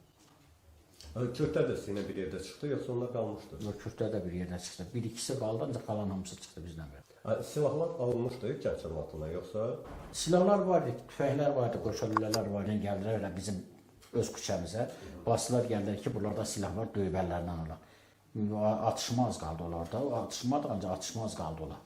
Yenə orada kənd soveti var idi. Kənd soveti gəldi, dedi ki, sakitləşin, elə şey eləməyin, silah atasınız, müharibə yaranır da burada. Dolanışıq nətər idi? Bu hadisələrə qədər. Hadisələrə qarşı yaxşı idi. Kənd cəmiyyəti ermənilər elə bir yerdə işləyirdik, kənddə bir yerdə Rayon işləyirdik. mərkəzinə gedib gələ bilirdi. Hə, niyə getmir? Yerevana aparıb malımızı satırdıq. Özünüzü təqdim edin zəhmət. Qocayeva Sevda Cümşüd qızı. Sevda xanım, 88-ci ildə siz nələrin şahidi olmusunuz? 88-ci ildə mən çox şeyin şahidi olmuşam. İntihası biz evdə elə bir ki, mamam, biz də iki bacı biz qalmışdıq. Orada məlum məsələdir ki, qız gəlinləri çıxardırdılar da, məlum səbəblərə görə qız gəlinləri çıxardırdılar. Biz iki bacı, bacım, mən, qonşu Sədərək, Naxçıvan Muxtar Respublikasının Sədərək kəndində bizim köhnədən kirvələrimiz var idi. Bizi çıxartdılar, iki bacı biz getdik, hardasa may ayından getdik orada, 2 ay orada qaldıq. Mənim üstünüzə sağlıq, atam tez rəhmətə gedibdi, bizim məzarıda Ermənistanda qalıb da. Qardaşlarım da oxuyurdular. Həmin bax, Nazim müəllim qardaşım Bakıda oxuyurdu universitetdə, o birisi qardaşım da Rusiyada oxuyurdular. Biz evdə 3 qadın qalmışdıq deyə, elə bil qonşular sağ olsunlar, köməkliklə bizi çıxartdılar. Biz getdik 2 aya qədər Sədərəkdə qaldıq. Ondan sonra qayıtdıq, gəldik yenə və məlum vəziyyətə görə bizi tez çıxartdılar. Hardasa may-iyun ayı idi. Qonşularımız bu Camal indi intervyu verən çox yaxşı qonşu olmuşuq biz. Onlar bizi, biz iki bacı, bizi özləri ilə bərabər, öz ailələri ilə bərabər tez çıxdıq biz oradan. Mamam qaldı bunlarla. Ta orada olan hadisələri sonra biz ancaq elə bir ki danışırdıq telefondan, zaddan belə şahid olmuşam. Mən deyim ki, orada bizə olunan nə bilim müdaxilələrdən zaddan mənim xəbərim olub. Yəni gözümlə görmüşəm, yox, yalancı olaram. Belə söhbətdən olduq. Çünki bizi bayaq dedim, qız gəlinləri hamı tez çıxartdı oradan. Biz də Nələr tez şahid çıxartmışdıq. oldunuz? Bax, Naxçıvanda. Bax, Naxçıvanda qaldıq. Orada çox yaxşı bizə münasibət bəslədilər. Çox yaxşı. Naprimер biz getdiyimiz evdə elə bil ki, qızlar ailə qrup getmişlər. Evdə 2 oğlan idi, bir də kirvəmiz idi. Ər arvad ikisi idi. Bizdən ötəri gedirlər, qonşu qızları çağırdılar, gəlirdilər. Yəni biz darıxmayaq deyə bilmirdilər neynəsinlər ki, yəni bizə o hadisələri unutdura bilsinlər də, olan şeyləri, məlum hadisələri. Çox yaxşı münasibət bəsləyirlər. Bizi özləri ilə gəzməyə apardılar. Qızları yığıb gətirirlər ki, başımızı qatsınlar. Sədərək, Naxçıvanlılar o hadisələrdə bizə çox dəstək oldular. Maddi olmasa da mənəvi çox dəstək oldular. Sevda xanım, sosial görüntülərdə evinizi görürsünüz. Evimizi yox, bizim məktəbi göstərirlər. Orada elə bil biz paralel 2 məktəb var idi. 2 mərtəbəli erməni sektoru var idi. 3 mərtəbəli də bizim məktəblər var idi. Orada çəkiliş eləyiblər sosial səbəblər. Mən özüm elə bil ki 30 il dövlət qulluqçusu olmuşam. DSMF-də işləmişəm. Məsləhətçi mühasib işləmişəm. Sosial şəbəkələrdə geniş yayımlanarda da nəzarət eləyirəm, baxıram, izləyirəm. Çəkiblər bizim kəndi, evimizi də qədər çəkiblər, baxmışıq. Nə hisslər keçirtmisiniz? O hisslər dillə deyiləsi deyil də. Onlar elə hisslərdir ki, yəni Azərbaycanda elə sözlər yoxdur ki, dilimizdə elə sözlər yoxdur ki, o hissləri canlandırasan, deyəsən, başa düşürsünüz. Mənim atam 38 yaşında rəhmətə gedibdi. Məzarı orada qalıbdı. Ən çox istəyərəm gedim o məzarı belə qucaqlayım, öpüm, məzar daşını qucaqlayım, öpüm, ən çox onu istəyərəm. Yoxsa Ermənistanda mənim üçün bir yaxşı hisslər yoxdur. Bilirsən niyə yoxdur? Yəni orada bizim başımıza, düzdür, mənim başıma oyunlar gəlməyib, amma mənim qonşularımın, danışılanlardan, cəmaatımızın, əhalimizin başına elə oyunlar açıblar ki, oraya heç mən qəti qayıtmaq istəmirəm. Ancaq atamın məzarını gedim, yad eləyim, öpüm, daşını qucaqlayım, ona görə getmək istəyərəm. Belə yox. Amma yuxuda kəndi görürsünüz. Görürəm, çox görürəm. Kəndimizi də görürəm, evimizi də görürəm. Axır momentlərdə elə bir ki, qızlar var idi, qızlar yığışırdıq, hamımız bir-birinə deyirdik. İnarsız belə bilsəydim, son şəkillər çəkdirmişik. Yəni biz orada Ermənistanda bilirsiniz də, məlum, hamımız fəhlə işləyirik. Orada ancaq idarə müəssisələrdə ermənilər işləyirdilər, vəzifələrdə zətdə. Müsəlmanları ali savadın olsa da gedirdin deyirlər, yox, iş yoxdur, belədir, elədir. Gələn kimi raykom komsomolda işləmişəm, o vaxt raykom partiya, raykom komsomol var idi, məsləhətçi işləmişəm. Ondan sonra düz 30 il Dövlət Sosial Müdafiə Fondunda məsləhətçi mühasib işləmişəm. İndi bu dəqiqənin özündə də peşə məktəbində məsləhətçi mühasibatlıqdan dərs deyirəm, müəllimə işləyirəm. Yəni Azərbaycanda görsək bizə şərait yaradırlar, imkan verirlər, özümüzü sübut eləyək. Deyək ki, biz buyuq, amma Ermənistanda bizə o şəraiti yaratmırdılar. Bizə ancaq qara fəhlə kimi baxırdılar. Yəni yuxarıdan aşağı baxır. Demirəm, qonşu bax, bizim qonşular çox yaxşıdır. İndi qrup yaratmışıq, qonşular qrupu, danışırıq.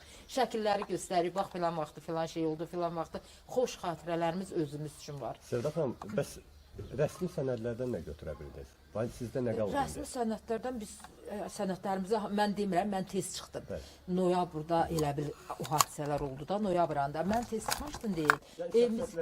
Hər şey, sənədlərimizi biz gətirdik. Şəxsən biz gətirdik. Amma mənim qonşularım var, bizdən sonra noyabrda çıxanlar heç kimliklərini də götürməmişlər, heç sənədlərini də götürməmişlər. Şəxsən bizim qonşuda Süleyman dayının oğlu Elman var idi. Onu yaba deyirik, onu yaba ilə şişləmişdilər əməlli başlı, qabrğalarını zadı.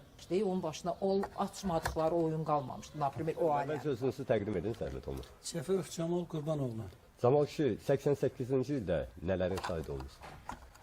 88-ci ildə mən sentyabrın ayına belə axırlarında kətdən çıxdım, gəldim.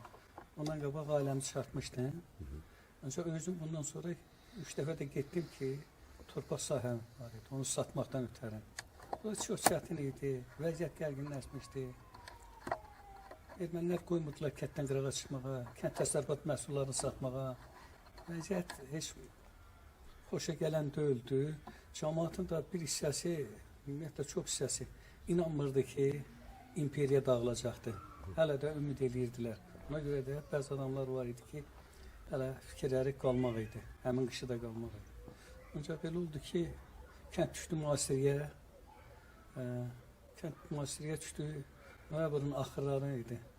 Kəndə də basqın elədilər, çox incitdilər, döyüldülər, soyuldular, belə cəmaata zülm elədilər. Mənim özüm də sonradan, lap əvvəlcə çıxanda da çox çətinliklə çıxdım.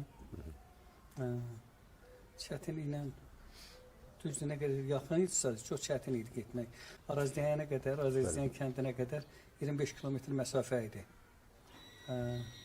Buranda getmək çox çətin idi. Ermənilərin dəstə-dəstə dururdular Zodda, Surinavanda, Armaşda, Araziyanın özündə belə çox çətin idi. Kəndə girən ermənilər kim idi?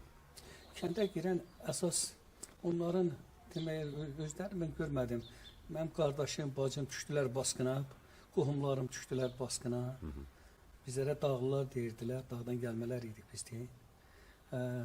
Onlar da basqına məruz qaldılar. O gələnlər başqa kəndin eləsi var idi, azıntıları idi. Narkomanlar var idi, alkaşlar var idi onun içində. Ancaq əməlli başlı silahlanmış belə bir hissəsi də var idi, dəstələr də var idi. Onlar komandanlıqları var idi onların, idarə edənləri var idi. Belə idi. Bəs belə bir vəziyyətdə Sovet milisi nə edirdi? Yox, dövlət idarələri o vaxt katib dedik. Nə katibin ona gücü çatırdı, nə spalkomu, nə milis sisteminin. Yox, onlar qarışa bilmirdilər, qorxurdular. Hətta qonşumuz deyə ermənilər var idi. Gündüz vaxtı səndən görüşməzdilər, heç salam almazdılar. Ancaq gecə vaxtı qaranlıq düşəndə yaxınlaşıb deyirdi, vəziyyət belədir. Sizdən ötərim, məni də döyərlər, incidərlər, belə-belə. Yəni, dövlətin heç bir hüququ qalmamışdı əlində. Və yaşlı nəsil 48-53-dən nə danışırdınız sizə? Yenə deportasiyaya uğramışdıq da biz. Deməli, biz dövlət səviyyəsində olduq, köçürmələr hamısı dövlət səviyyəsində. O da elə yerlərdən, məsələn, dağ kəndlərindən gələnlər, kəndlər Azərbaycanın düşdülər bu isti, susuz zonalar var idi. Məsələn, Mişli, Salyan, Uşursuz var, Biləsi var. Bu tərəfdən Şamkorun bəzi kəndləri belə gəldilər burada. O vəziyyətə dözə bilmədilər.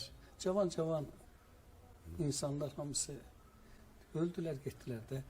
Mənim papam danışırdı ki, 2 bacısı 19-21 yaşında cavan qızlar idi. Burada nə bilim, malariya xəstəliyi belə, bu xəstəliklərə düşdülər, bu təmiz havadan, təmiz sudan köçürülüb gəlmiş adamlar. Sonradan vəziyyət elə yarandı ki, geriyə qayıtdılar bir hissəsi. Hamısı qayıtmadı, bir hissəsi yenidən qayıtdılar Ermənistana. Bu dəfə o dağ kənddəkiləri də yendirdilər aşağı, Vedi rayonundan aşağıda, bu Aran kəndlərinə. Orada başladılar yaşamağa, ta ki 88-ci ilin bu hadisələrinə. Bir də sonuncu sual verim. Kəndlərin çıxamasında Naxçıvanların da böyük rol olub. O necə qiymətləndirir? Naxçıvanların bizim cəmaata çox böyük köməkdə idi. Əsas da Naxçıvanlar deyəndə sədərəklərdən, söhbət sədərəklərdən gedir. İlk dəfə biz orada 5 açılan, avtomat çıxardan oğlanları gördüm. Onlar çox qoçaq idi. Gəlirdilər yoldan yığışdırıb aparırdılar. Hələ may haqqı hesablarında. Kəndə dedilər basqın olacaqdı. Onda arvad uşağın hamısını çıxartdıq biz kənddən. Təkcə biz yox, Masiyə qədər. Masiyin o kəndlərinə qədər. Onda o kəndlərin, Sədərəyin böyündəki kəndlər, Dəmirçi kəndi var, bir kəndlər var idi. Onlar çox böyük yaxşılıqlar elədilər. Elə ailə var idi, 30 dənə arvad yerləşmişdi, özü çıxmışdı kişinin oradan. Cəmaatı yerləşdirirdilər, çörəklə, yeməklə təmin edirdilər, təmənnasız. Çox böyük köməklər də idi. Siz hansı yolla gəldiniz Pirbivka? Mən çətinliyim kətdən çıxana qədər idi. Onlar kətdən çıxanda gördülər, körpün üstünə yığışmışdılar, Afşarla bizim aramızda olan körpün üstünə. Onlar oradan maşınlara dolub gələnə qədər mən Əzətin körpüsünün yanında girdim bağların içi ilə, gəldim çıxdım İrəliyin başından Sarbabaya. O trasaya çıxandan sonra da azad oldum.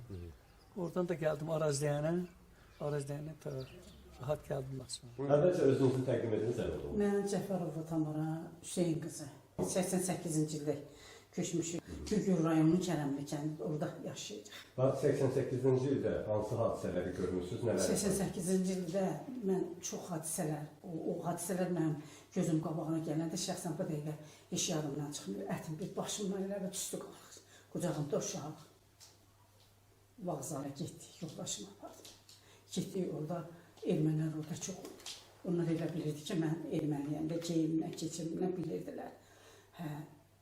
Qorxurdum, həddindən çox qorxurdum burada. Orada doğulmuş, orada yaşamış adam, mən çox həddindən də qucağımda uşağın birini göndərmişdim, qaynatamla qaynanam gəlmişdilər. Biri mənim yanımdaydı, yoldaşımla gəldik. Gəldik orada vağzalar, gəldik, gördük ermənilər orada doğulur. Heç kim də buraxmırlar. Poyuz gəldi, dayandı. Poyuz dayananda qapılar açmadılar. Mən şəxsən qorxdum. Biz təri döydülər, yoldaşım qapımızadı. Nəsədir, polislərlə biraz davlaşırlar, nəsə o an bəyə qapı açıldı. Qapı açılanda məni aldı qucağına, bir turladı düz poyuzun içinə. Dalına, qucağımda aldı. Uşağı da aldı qucağına. Uşağımın barabar ikimizi də turladı. Mənim ayağım dizim seyrildi. Uşağım başı dəydi, qanamışdı. Nəsə bir zülümlə gəldik, çıxdıq biz Azərbaycan torpağına. Burada Gəncədə o vaxt kiravat verdilər. Orada yoldaşım qohumları var, orada bizə yardım elədilər, həkim gətirdilər. Uşağı boğazları müalicə elədilər. Özüm, ondan da mən elə həyəcanlandım, ondan da elə bir şey qorxdum, ürəyimdə hələ də yadıma düşəndə. Kəndə doluşan ermənilər haradan gəlmişdi? Onlar hamısı dedilər güya ki, xaricdən gəliblər, əmə yox. Kənd cəmaatı da, orada Daşnak partiyası çox idi kəndə. Kənd cəmaatının içində orada çox idilər. Çox belə bizə qəribə baxırdılar. Yeri gələndə onların xeyrində şəhərində, onlar bizim xeyrimizdə şəhərimizdə. Hətta suya gedirdik, bir Səmərqat xala rəhmətlik var idi. Bir gün suya getdik orada, gördüm sitkanın dibində, onlar orada nəsə, Daşnak partiyası idilər, onları yığış. Gecə eğlənçinə bütün kəndə gəl, qorxumuzdan biz həyəcan içində yaşayırdıq. Uşaqlarımız vardı, qocalarımız var idi. O vaxt babam, nənəm nağalayırdı. Deyirdi ki, bunların qırılmaq vaxtı gəlib, bu cavanları buradan çıxardıq. Bax belə. Çox hadisələr, o Didərgənlər kitabını yazıblarsa, Fərman Kərimzadə yazıb, onun olan hadisələri elə düz yazıblar onu. Özüm mən kitabxana işləyirdim, indi şeylə çıxmışam, təqaüdə çıxmışam. O kitabları oxuyanda dəhşətə gəlirdik. Allah haqq. Xanatan, yaşlı nəsildən söz düşmüşkən, onlar sizə 48-də 53-də baş verənlər haqqında nəsə danışırlar? Onlar danışırdılar, deyirlər ki, bu erməninin qırılmaq vaxtı fəli. Neçə ki, bu cavanları, bu qızları, bu gəlinləri, bu kətdən babam rəhmətliklə arzulayırdı. Allah, onlar hamısı dünyasını dəyişdilər, dözə bilmədilər. Əmim oğlanlar var idi, qardaşlarım var idi.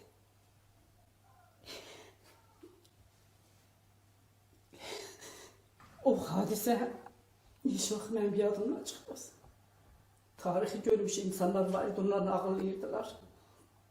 Keçmişin adamlar nağıllayırdı, babam, nənə, atam, anam, hamısı neçə il başımıza deyirlər, açmayıblar. Onlar deyir, hər dəfə deyir, neçə il deyir, ora köçmüşük, bura köçmüşük, orada yurdumuz dağılıb, burada yurdumuzda ermənilər göy bizim başımıza nə oynayır açır.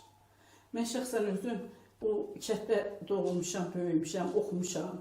Orada yaşamağım xoşlanmıram mən ona. Ona görə ki, düzdür, çox adam deyir, gedək deyirəm, yox, mən o torpağı gördüm da bizim başımıza nələr hadisələr gəldi. Bax belə, babalarımız, nələlərimiz, ali təhsil olanlarımız, qardaşlarımız, yəni hamısı da. Naxçıvan cəmaatı bizə çox böyük köməklik elədilər. Getdik orada bir həftədən bir 10 gün qaldıq. Onlar bizdən bizim arxamızda nətəri durdular. Bax, onlar çox belə mehriban, belə istiqamlı.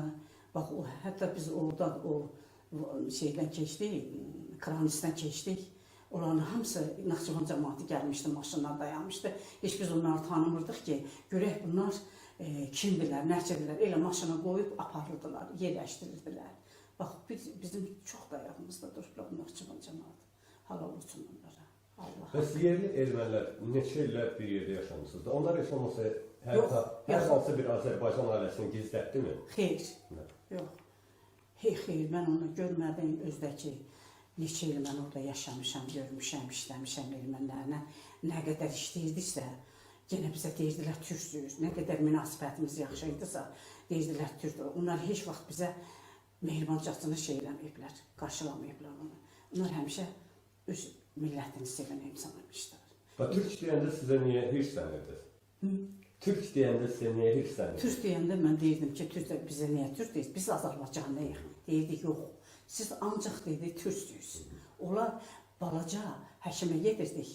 İndi gedirdik onların içində də həkimi də yaxşı baxırdılar adama. İntihası bir dəfə deyirdilər, bunlar türkdülər, qutardıq.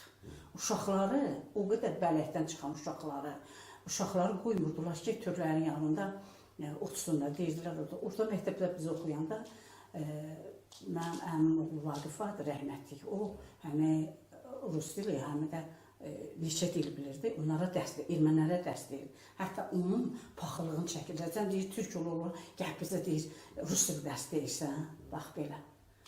Çox paxıl millət idilər onlar. Mən onları şəxsən dona dolduraram, onları yox edirəm. Mən hadisələri görmüşəm. Dolanışıq nətər idi? Orada dolanışıq söhbət, usta demişəm, orada balonlarımız yağınan, ətimiz, qovurma deyirik də, biz yəqin keçdiniz. Onu ərişdə kəsirdilər.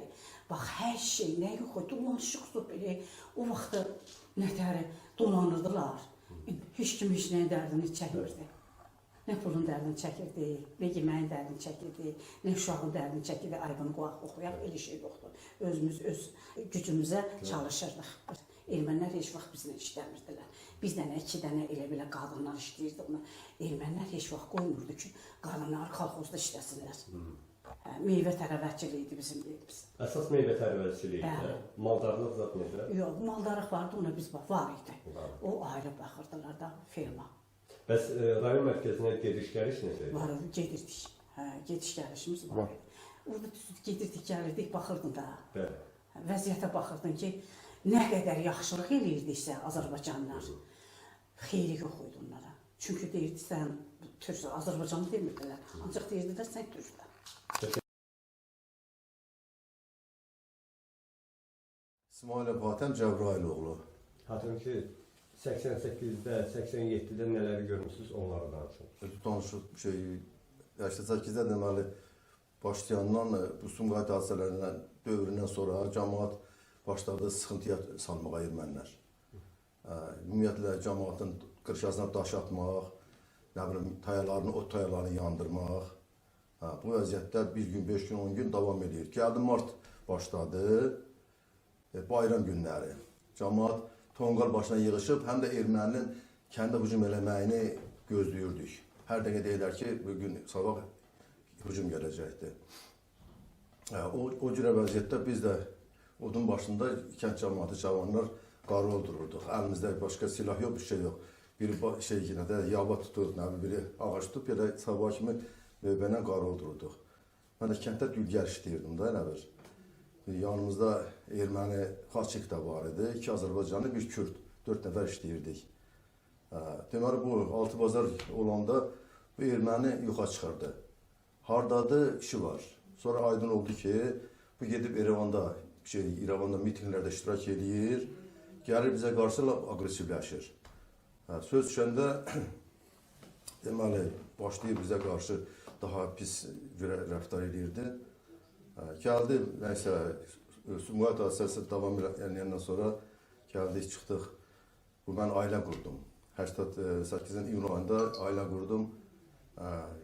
Gün-gündən də vəziyyət gərginləşir. Nə rayona gedə bilirik, nə şəhərə gedə bilirik. Kəndin içində başımızı gerəliyib, qarı oldura-dura. Tonqal başında sabah kimi, düz noyabra kimi bunu demək olar ki, biz qarı oldurduq. Erməni bir gün qaynatamla dost olurlar. Qayıdır ki, bayram. Qutarmadı Tonqal bayram məsələsi. Deyir, yox, qutarmadı, davam edir. Deyir, sizin bayramınız nə uzun çəkir. Deyə bilmirik ki, bu vəziyyət belədir, erməni hücuma gələcəkdir, biz özümüzü qorumaq üçün sabah kimi yatmırıq. Onu gəldi. Nədən çıxdınız kənddə? Biz 88-in noyabrın 30-da, elə o dövrə kimi biz 83-də yaşamışıq da, belə götürük. O günü necə hatırlayırsınız? O gün mən orada 28 yaşında demək olar ki, yaşım var idi, 61-in doğulanıyam. Nəysə, səhər idi, dedilər, cəmaat, hələ ondan neçə gün qabaq gedən etiraz əlaməti olaraq Zastava. Getdik, çıxdıq cəmaatı ilə var Zastava, orada öz etirazımı bildirək ki... Bir dənə üzr istəyirəm, başlam deyən o cümləni. Buyurun. Deyirəm, yəni, elə bir axırıncı vaxtlar idi, kənd cəmaatı yığışdı ki, hələ bir də deyim ki, ondan qabaq Şirazlı cəmaatı tökülmüşdü sərhəddə. Bir neçə, mən də getdim oraya, cəmaatı yardım ki, apardıq Şirazlı cəmaatına. Sonra düşündük ki, biz də gedək, elə bir kənddə, bəlkə bizə səs verən olar, biz də getdik Zastavaya öz etirazımı bildirmək üçün. O da gözlər, bir dənə bir vertolyot göydən yendi aşağı, o sərhəddə yaxın cəmaatı başladı toza basmağa. Heç bir effekti də olmadı. Oradan qayıtdıq, gəldik. Körpeşman kəndinin yenə içində oturmuşuq. Nəysə dediyim o Xaçıq ilə sudan yoldaşlar danışırıq. Bu qayıtdı ki, Qarabağ bizimdir. Xaçıq erməni qayıtdı ki, Qarabağ bizimdir. Mən Allah rəhmət eləsin. Norvuz kişi indirəmdə gedibdi. O da ürəkli kişiydi. Qayıtdı elə belə əməlli başlı gör-yobud biraz pis görsədim, mən mədənisi görsədim. Bir də alasağa Qarabağ. O da əsli coşdu. Getdi partiya komitəsinin vardı, erməni idi. Ona şikayata, bəs mənə belə görsətdi, neynədi? O cürə vəziyyətdə ondan sonra da yine elə 88 gün səhər noyabrın 30 günü səhər yuxudan durdum. Cəmaət narahatdır da. Çıxdım kənd başına, ofşar deyirlər, orta tərəfə getdim. Baxdım, cəmaatı böyüb söyüb, mən də velosipedlə getdim, orada qaynatəm gəl o tərəfdə oradalar. Babi Bayram o tərəfdə orada. Getdim ki, bunların hamısını böyüb söyüb, çıxardılar kəndin başına. Gəldim evə xəbər verdim ki, ermənilər gəlirlər. Elə bir az çəkmədi, bizim də məhliyə basqın gəldi. Basqın gəldi, davay, çıxın, türklər çıxın buradan. Mən də təzə deməm, ailə qurmuşdum. Girdim evdən, çəmadan yoldaşımız cehizini heç açmamışıq. Cehizini götürdüm, bir çəmadan əlimdən almışdım. Ermənilər əlimdən aldı çəmadanı, attı evə. Rümi yoxladı, yoldaşımın bilirdi ki, mebel zad aparma mümkün olmayacaq, qanətim mənə pul vermişdi. 3000 manat ki, özünüzə mebel alarsınız. Əlini atdı erməni cübümdən, o 3000 də götdü, verdi erməniyə ki, bu da Qarabağa yardım komitəsinə keçiriləcəkdir. Bax, bu cürə vəziyyət, baxdı ki, mümkünat yoxdur. Biz də yavaş-yavaş çıxdıq kəndin başına, getdik, Afşar tərəfdə yığışdıq ora, orada da yəni cəmaatı döyüb, söyüb, nətərdir, əlindən birinin başını qırıblar, birinin qolunu qırıblar, birinin başının üzü hətta zorla əlindən çıxardılar, qulağının sırqasını cəmaat qanlı vəziyyətdə gəlir kəndin başına, adı nədir, maşına mindirirlər hamını, döyüb, söyüb. O cürə gözlədik. Mən eşitdiyimə görə orada bir nəfər bu hadisəni eşidib, sərhəddən gedib çıxır, Fəxrəddin adına müəllim, Allah kömək olsun. Gedib çıxır orada Azərbaycanlıların sərhədçilərə deyirlər ki, cəmaatı qırırlar. Oradan BTR zad gəlir bizə köməyə, onun əli ilə bizi deyirlər ki, aparacaqlar Şirazda yandıracaqlar məktəb var orada, yığacaqlar məktəbə, o durub hamımızı yandıracaqlar. Sonra vallahi yüzümüzə baxdı. İndi hesab yapar bir epizoddan yaddan qalan epizoddur. İndi oturmuşduq, Qurzavi maşında oturan, avtobusda oturan, maşında öz maşınla hərəkət etmək istəyən bir erməni də nəysə buna yaxşı qızılımıza çatmayıb, pul zad çatmayıbdır. Gəldi, girdi avtobusa ki, davay, qızıldan puldan verin. Yoxdur, hamısını alıblar əlimizdə nə. Mən bir əmim oğlu var, Niyaz adında. O vaxtdan 15-16 yaş olardı, 14 yaş olardı. Ürəkli oğlan idi. Elə ürəyi nə də mən onu sübutla deyirəm. Deməli, bu da həmin anı, bu erməni tutdu kürəyindən, şəhdi saldı aşağı, bunun boynun günə bir yumruq, bir dənə təpik buna vurdu. İndi mən ondan böyüyəm, çoxları ondan böyükdür. Heç biz ürəkli bu halı yaşada bilmədik. Onun sonraki aqibəti nə idi? Gəldi burada da qoşuldu orduya. Orduda indi 2-ci dərəcəli əlildir. Yəni onun o uşaqlıq dövründə olan cəsarəti onu gətdi, hətta burada orduda qulluq elədi. Erməniyə qarşı Ağdərədə vuruşdu. Axırda yaralandı. İndi 2-ci dərəcə əlildir. Yəni bu vəziyyətdə o dövr içində mən bir dənə faktı deyim ki, deməli mən bir 70-80 yaxın yaşında nənəm vardı. Bu da bizim böyümüzdə elə bir evi adlayan idi da. Bizi elə vəziyyətdə nətər çıxartdılar ki, nə maşınımız var, nə peşqum gedirik. Ayaqla qalmaq getməliyik. Bunun da ayaqları tutulubdu, elə bir yaşlı qadındır da, yeriyə bilmir. Bunu da deməli biz çıxandan sonra, hətta erməninin kökü kəsilsin deyə kənddən onu da mən gecdən göz gördük də, sürütləyib gətirib atıblar həmin şeyə, bizim yanımızdakı, bunu da burada qalmasın, bunu da götürün gedin, yəni erməni Azərbaycanın kökü kəsilsin Ermənistandan. Bu vəziyyətə kimi oradan da gəldik. Allah sədrək cəmaatının kömək olsun, Naxçıvan cəmaatının bizi sərhəd açıq idi, bizi qəbul elədilər. Bir həftəyə kimi orada qonaq qaldıq. Sonra deyir, nə qədər dar yerdə şərait yox, filan yox, cəmaat çətin içindədir.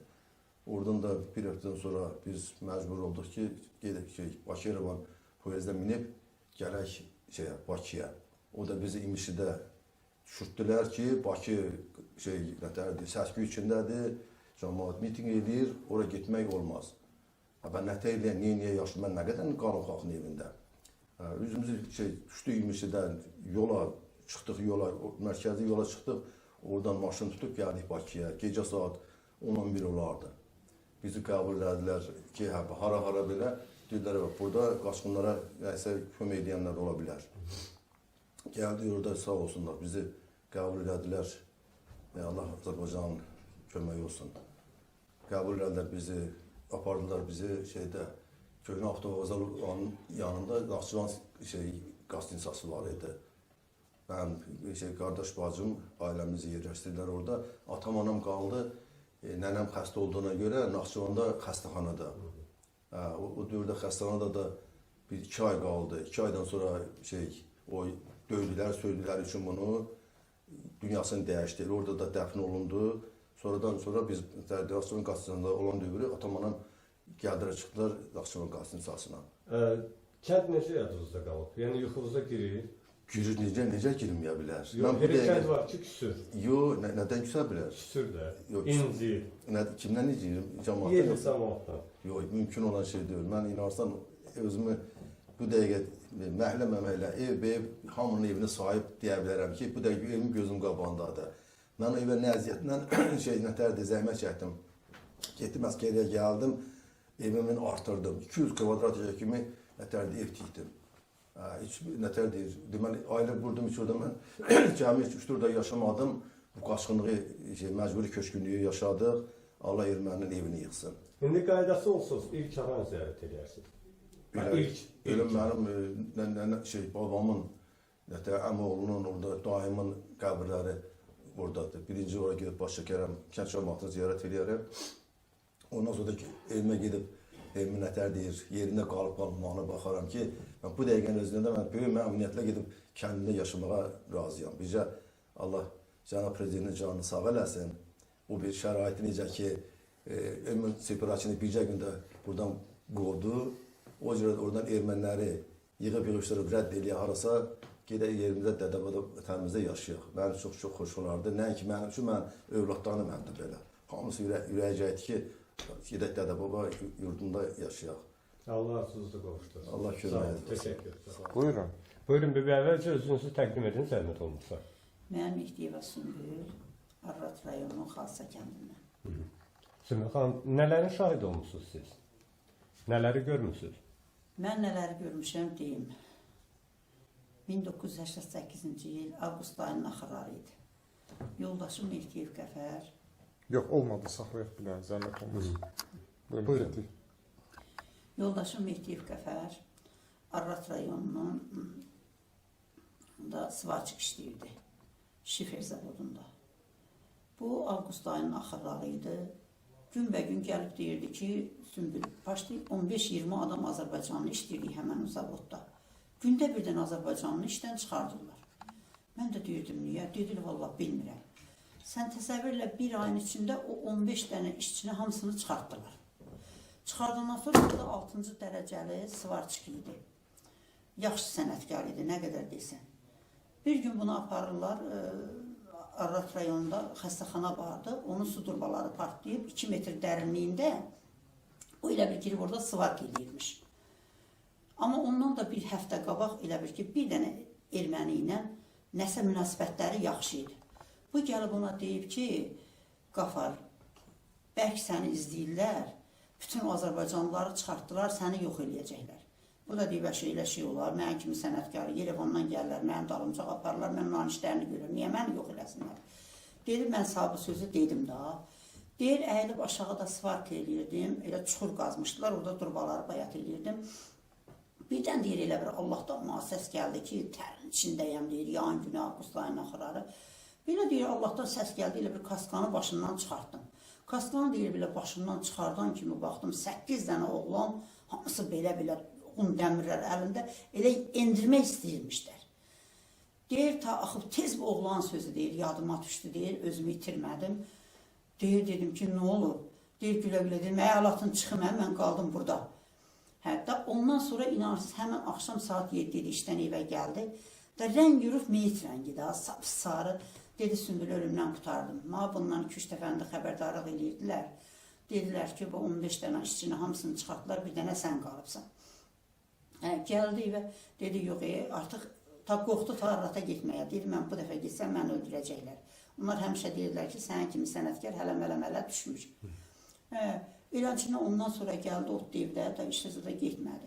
Bir dəfə məsələ çıxdıq Arrata Alverzad eləməyə, hər tərəfdən təpkilər, tənqidi sözlər, məsələ ailəsinin yanında qadınla belə pis, artıq əski sözlər deyirdilər. Nəsə pis olurduq da, özümüzü pis eləyirdik. Bu gəldi eləncə ta kənd cəmaatına, qonuma, qonşuya, hamıya dedi, bax vəziyyət belədir. Özü də mənə həmən oğlan dedi ki, and olsun Allaha, bir ayın içində bütün Ermənistanın nə qədər Azərbaycan kəndləri var, hamısına hücum eləyəcəklər. Yenə ondan biz inanmırdıq. Bu axır gəldi ilə çox sözləri hamıya dedi. Hamıya deyəndən sonra baxdıq ki, qonumda, qonşuda, ora-bura çıxırlar alverə, kənd dükanına gedir alverə, artıq bu təpkilər olur artıq. Belə görəndə da biz də 4 körpü uşaq, qoca qaynanan var, hası əlində xəstə. Dedik, tabi belə olmaz. Biz tabi ki, dükandan gedib çörək alıb gələcəksə, bizə təpkir belə eləyəcəklər, olmaz. Demək olar ki, biz 20 ailə yığışdıq, getdik Şuşuya. Hələ deməli basqın olmamışdı. Getdik Şuşuya, orada da bizi yaxşı qarşıladılar. Biz də dedik ki, bizi ki, orada icazə vermirlər, gedək alver eləyək, bizi tənqid eləyirlər, məsələn, nə layiq sözlər deyirlər. Biz də gəlmişik Qarabağda yerləşək dolanaq. Sağ olsunlar, Azərbaycana canım qurban olsun, bizi yaxşı qarşıladılar. 6 nömrəli pansionatda, Cıdır düzünün yanında, Nətəvan xanım idi oranın böyüyü. Bizə yaxşı qulluq elədilər, hörmət elədilər, neçə vaxt qaldıq. Neçə vaxt qalandan sonra biz baxdıq ki, avqustun axırları idi, sentyabrın əvvəlləri. Şuşada artıq baxdıq ki, pansionatı 4 bir tərəfdən beterlər tanklar düzülürdü. Düzü ürəyimizə yenə vəlvələ düşdü. Dedik, ay Allah, o qaça-qoşdan qaçdıq, gəldik bura. İndi burada vəziyyət belə. Eləncə nə oldu? O momentlərdə, axır momentlərdə demək olar ki, Vəzirov qərar verdi. Qərar verdi ki, oradakı Yerevandakı ermənilər köçsün Bakıya, Bakıdakı ermənilər də köçsün ora. Bu qərarı verəndən sonra da yoldaşım düşdü işin üstünə, Evizadə abmen elədik, çıxdıq gəldik Bakıya. Mənim gördüyüm bunlar. Amma o 30-u baskına mən qalmadım. Mən gəlib çatmışdım, artıq evimizdəydik, qohumlar gəldi. Qohumlar gəldi, nə gəldi? İnan Allaha, Damaşqlikdə, lütcanları ilə, xalatda, nə vəziyyətdə gəldilər. Onlar neçə vaxt, 15 gün qaldılar bizdə. Onlara qulluq, hörmət, daha deyəm, bu qərarı da vermişdilər. Eləçinə yoldaşım da düşdü onların böyrünə, onların da evlərini abmen elədilər, dəyişdilər. Bir zülmətindən gəldilər, yerləşdilər. Gördüklərim, bildiklərim bunlar idi. Sümbül xanım, kənd üçün darıxırsınız? Darıxıram ya, darıxmıram. İnan Allaha deyirəm, kaş kəndin o başında durardım. O başda hamam görürdü, 2 tərəfli işıqlı yollar, 2 tərəfli asfalt. Deyirəm, birdən o kəndə baxardım, ondan başqa arzum olmazdı. Əlbəttə istəyirəm, vallahi istəyirəm. Qaydası olsuz, ilk aran ziyarət ediyorsunuz. Allah sağlamlıq versin, Allah can sağlıq versin. Qayıtsaq, əlbəttə. İlk qəbristanlığı ziyarət eləyərdim. Bəli. Ölümlərimizi, babamın, nənəmi, atam, anam burada rəhmətə gedibdi. Amma babamın, nənəmi ziyarət eləyərdi. Təxmini yerlərini bilirsiniz? Əlbəttə. Əzbər göz yummadan bilirəm, nətəriyəm. Təşəkkür, çox sağ olun. Sağ olun. Buyurun. Buyurun müəllim, əvvəlcə özünüzü təqdim edin. Mən Abdullah Bilqar İsaoğlu, Vezi rayonunun Xalisa kəndindən olmuşam. Orta məktəbi orada bitirmişəm. Ondan sonra Bakıda Azərbaycan İnşaat Mühəndislər Universitetinə daxil olmuşam. İlqar müəllim, orta məktəbi orada bitirmişsiniz. Bəli. Münasibət necə deyir mənlərlə? Ermənilərlə bizim münasibətimiz həmişə gərgin olub. Bütün bu gənclər uşaqlıqdan başlayaraq qonşu kəndə gedirdik, bilirdik ki, onlar bizə türk deyirlər. Biz bəzən də əsəbləşirdik ki, bunlar niyə bizə türk deyirlər? O vaxt elə bilmirdik də bu məsələləri. Yox, biz Azərbaycanlıyıq, onlara belə cavab verərdik. Bir dava-dalaşımız olurdu, daima olub bu. Böyüdükcə də böyüklərlə. Yəni bu belə davam edibdir, həmişə olubdur, gərginlik olubdur. Və yerli ermənilərlə münasibət nətər idi? Bəzilər deyir ki, yaxşıdır, bəzilər deyir ki, pisdir. Mən dedim də gərginlik var idi, amma hamısına da pis deyə bilmərsən. Olmaz bir millətin, xalqın hamısı pisdir. Biz bəzən deyirik ki, bu millət düzəlməz, nə bilməz. Amma var, işlərində yaxşıları vardı, ətrafımızda olan insanlar var idi.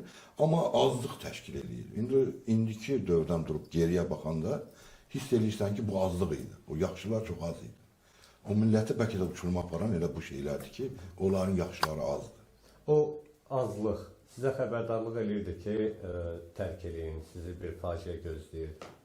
Yox, o vaxtlar elə bir şey yox idi. Bir də ki, bizim kəndin əksər səsi Azərbaycanlılar idi, bir 10-15% erməni var idi. Onlar az olan yerdə həmişə sakit olurlar. Onların elə bir gücü yox idi bizə deyək ki, siz gedəcəksiniz. Yox, elə bir şey yox, deyə bilməzdilər bizə. Amma bir şey hiss edirdin ki, bunlarda bu fikir həmişə olubdu da. Biz indi tarixdən də bilirdik ki, bu erməni soyqırımı məsələsi o vaxtlar da hiss olunurdu var. Aprel ayında məsəl üçün deyərlər 24 apreldə biraz ehtiyatlı olun, onlarla çox ünsiyyətə girməyin. Belə bir şeylər vardı. Bunlar hiss edirdik, amma onların o qədər yəni elə ürəkli deyirlər ki, bizə o sözləri deyə bilsinlər. O ağır günləri necə xatırlayırsınız?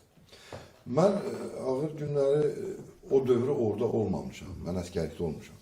Əskərlikdə mən Leynakanda xidmət edirdim. Hadisələr olanda orada mən erməni əskərlərdən eşitdim ki, tı ilə danışırlar ki, mən eşitməyim, amma erməni dilini biz az da olsa bilirdik də. Orada mən bildim ki, bizim cəmaatı qovublar oradan. Bizim cəmaatında qovulmağı bilirsiniz, bizim əhali orada yiğit, döyüşkən əhali olub. Məsələn, Abbasqulu bəydən belə. O vaxt Abbasqulu bəy dinc əhalini qoruyub saxlaya bildi. Silahlı dəstələrimiz vardı, igidlərimiz vardı, döyüşürdülər. Amma bu dövrdə bizim silahımız yox idi. Bir də köçürmə dövlət səviyyəsində oldu. Belə kimsə 5 nəfər gəlib bizi qovmadı oradan. Dövlət səviyyəsində bu təşkil olunmuş şəkildə bizi çıxartdılar. Bu faciə baş verdi, çıxdıq gəldik. Siz 1-ci Qarabağ savaşında iştirak eləmisiniz yoxsa?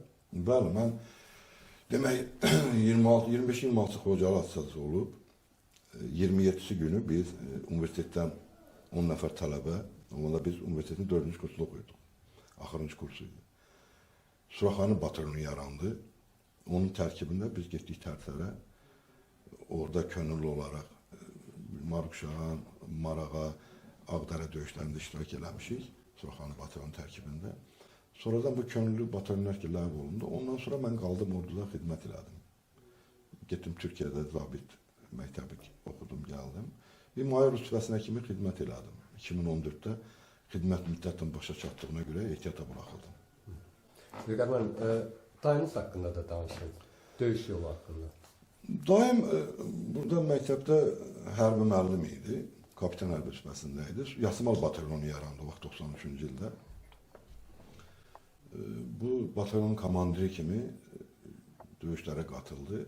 Horadiz əməliyyatlarında iştirak elədi. Kürt Mahmudlu, Aşağı Seyid Əhmədli kəndlərinin alınmasında onun şücaətləri olub. Elə milli qəhrəmanda ölümündən sonra əsasən o kəndlərin alınmasına görə. Həmin kənddə o şəhid oldu. Ona milli qəhrəman orada verildi. Horadiz əməliyyatlarında iştirak edib 702 saylı hərbisidir. Dayınız kənddən çıxanda Bakıda idi yoxsa?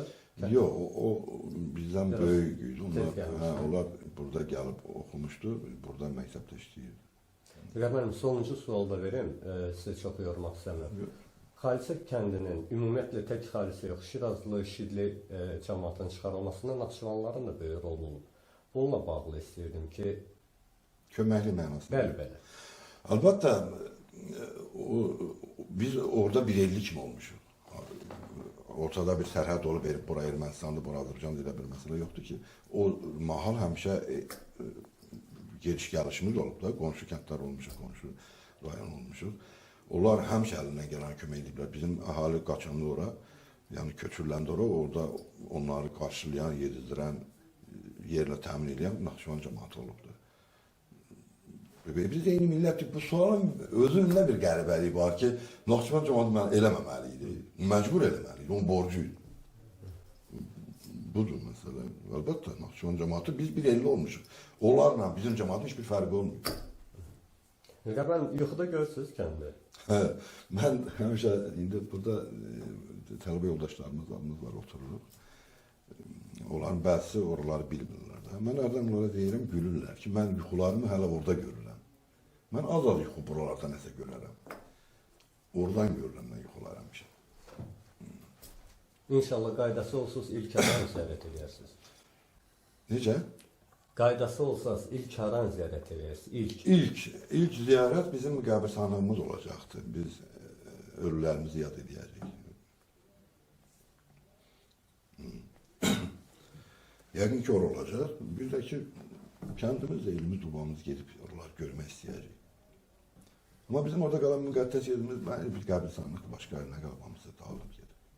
Amma oranın torpağı da bizim üçün dəyərlidir. Yəqin ki, bir gün gedəcək. Yəqin yox, mən inanırım gedəcək. Çox sağ olun. Sağ olun, siz sağ olun. Buyurun, əvvəlcə özünüzü təqdim edin, zəhmət olmasın. Heydərov Sədi Heydəroğlu, hadisələr baş verən an mən Vedi rayon Xalq Maarif şöbəsində inspektor vəzifəsində işləyirdim. Aha, burada deyəndə o. İndi mən suallar verirəm, Sədi müəllim. Siz zəhmət olmasa cavab verin. 70-ci, 80-ci illərdə artıq belə deyək də, rəhbər vəzifələrdə Azərbaycanlı qalmamışdı. Şöbə tək qalmışdı. Yəni aşağı vəzifələr. İcradan gedir, Daxili İşlər Nazirliyinin əməkdaşları, DTX-dır, o birisi, bu birisi yox idi. Ancaq Maarif şöbəsində idi də, elm və təhsil. Orada qalmışdı. Raykomda da var. Bəli, siz nələrin şahidi olmuşsunuz? Sırf bununla bağlı. Necə çıxardırdılar, nə bəhanə gətirirdilər? Deməli, 70-80-ci illərdə artıq Azərbaycanlıları ora əskərlikdən gələnləri, institut qutaranları ora qeydiyyata almırdılar. Məqsəd bu idi ki, Azərbaycanlıları oradan köçürsünlər, deportasiya edilsin. Azərbaycan xalqının o maarifləri, ziyalıları orada olmasın. Ancaq zəhmətkeş kütlə qalsın. Orada daxili işlər şöbələrində, Milli Təhlükəsizlik şöbəsində Azərbaycanlı demək olar ki, yox idi. Ancaq Maarif şöbəsində inspektor, metodistlər var idi. Hətta tək-tək Raykomda vardı. Vedi rayon deməli Raykom komitəsində var idi. Azərbaycanlılar oradan başqa yerlərə köçdükdən sonra orada artıq rəhbər vəzifələrdə Azərbaycanlı qalmamışdı. Mən o vaxtda orada işləyən, yəni hadisələrin dövründə deməli 1987-ci ildə Maarif şöbəsində biz işləyirdik. Bizim inspektorlardan biri İrəvan şəhərində yaşayırdı. Yaxınlaşdı, işə gəldi, dedi ki, İrəvanda cəmaət mərkəzə doğru nümayiş etmək istəyirlər. Lakin o vaxt rəhbərlərdən biri, Krunk cəmiyyətinin rəhbərlərindən biri gəlib dedi ki, hələ ki Heydər Əliyev mərkəzi komitədə, siyasi büronun üzvüdür. Bu yaxınlarda onu işindən uzaqlaşdıracaqlar. Gözləmək lazımdır. Həqiqətən də həmin ayın axırlarında Heydər Əliyevi cənablarını deməli işdən uzaqlaşdırdılar. Ondan sonra demək hadisələr daha da şiddətlənməyə başladı. Həmin ilin deməli dən sonra ermənilər Azərbaycanlılara təzyiqi getdikcə artırdılar. Artıq məktəblərə uşaqlar zəif gəlirdilər. Yolda, xəstəxanalarda, yeməkxanalarda, ticarət mərkəzlərində Azərbaycanlılara təzyiq göstərirdilər. Deməli, 88-ci ilin mart-aprel ayında mənim Maarif şöbəsindən İrəvan şəhərinə kursa, 2 aylık kursa göndərdilər. Mən həmin kursda iştirak etdim. Ay yarım. Erməni dilində sərbəst bildiyim üçün onlar bilmirdilər ki, mən Azərbaycanlıyam. Deməli, qeydiyyatdan keçən an Heydərov sözü onlara pis təsir etdi, siz türksüz. Mən dedim, bəli, mən türkəm. Deməli, tənəffüs vaxtı onlar... Bir dənə üzr istəyirəm, siz bura baxın danışırsınız. Bu tamaşaçı elə biləcək ki, kamera burada. Danışılavdı bir də başdan, ancaq aparıcıya baxın, gözünə baxın danışın. Bir də xahiş edirəm, gözünə baxın. Çünki tamaşaçı onun gözü ilə baxır sizə. Buyurun. Buyurun. Eyni şey rahatlıqla. Gördünüz, ardıcılıqla necə qəşəng danışdınız. İndi təzədən onu zəhmət olun. 70-80-ci illərdə Azərbaycanlıları rayonlarda, Ermənistan rayonlarından artıq rəhbər vəzifələrdən uzaqlaşdırırdılar. Müəyyən bəhanələr gətirərək uzaqlaşdırırdılar. Elə ona görə də Azərbaycanlı ali təhsillər Ermənistana artıq gələ bilməyirdilər. Nəyə görə? Çünki əskəri qurtaranlar, ali təhsillər İrəvana qayıtdıqda, Ermənistana qayıtdıqda onları qeydiyyata almırdılar. Mən özüm də ancaq bir təhər müəyyən yerlə zəng elətdirməklə qeydiyyata düşdüm. O vaxtı mən Maarif şöbəsində dediyim kimi inspektor vəzifəsində işləyirdim və həmin anda, həmin günlərdə ermənilər Azərbaycanlılara qarşı təzyiqi artırmışlar. Müəyyən artıq səs-səda gəlirdi ki, ermənilər toplaşırlar, nümayiş etmək istəyirlər. Deməli, sentyabr ayının əvvəllərində onlar İrəvan şəhərində nümayiş eləmək istəyirdilər. Bizim inspektorlardan biri İrəvan şəhərində yaşadığına görə o səhər işə gəldikdə dedi ki, onlar şəhərin mərkəzinə doğru ermənilər hərəkət etmək istəyirdilər. Lakin onların rəhbərlərindən biri yaxınlaşıb dedi ki, hələ ki Heydər Əliyev mərkəzi komitədə işləyir, siyasi büronun üzvüdür, ona görə də gözləmək lazımdır ki, onu işdən uzaqlaşdırsınlar. Biz ondan sonra biz nümayişə başlayacağıq. Elə də oldu. Heydər Əliyev işdən uzaqlaşdıqdan sonra artıq təzyiq, ermənilərin təzyiqi Azərbaycanlılara qarşı daha da yüksəldi. Bunu biz hər yanda hiss edirdik. Məktəblərdə, mağazalarda, kinoteatrlarda, avtobusda və onlar artıq açıq surətdə təzyiqə başladılar. 88-ci ilin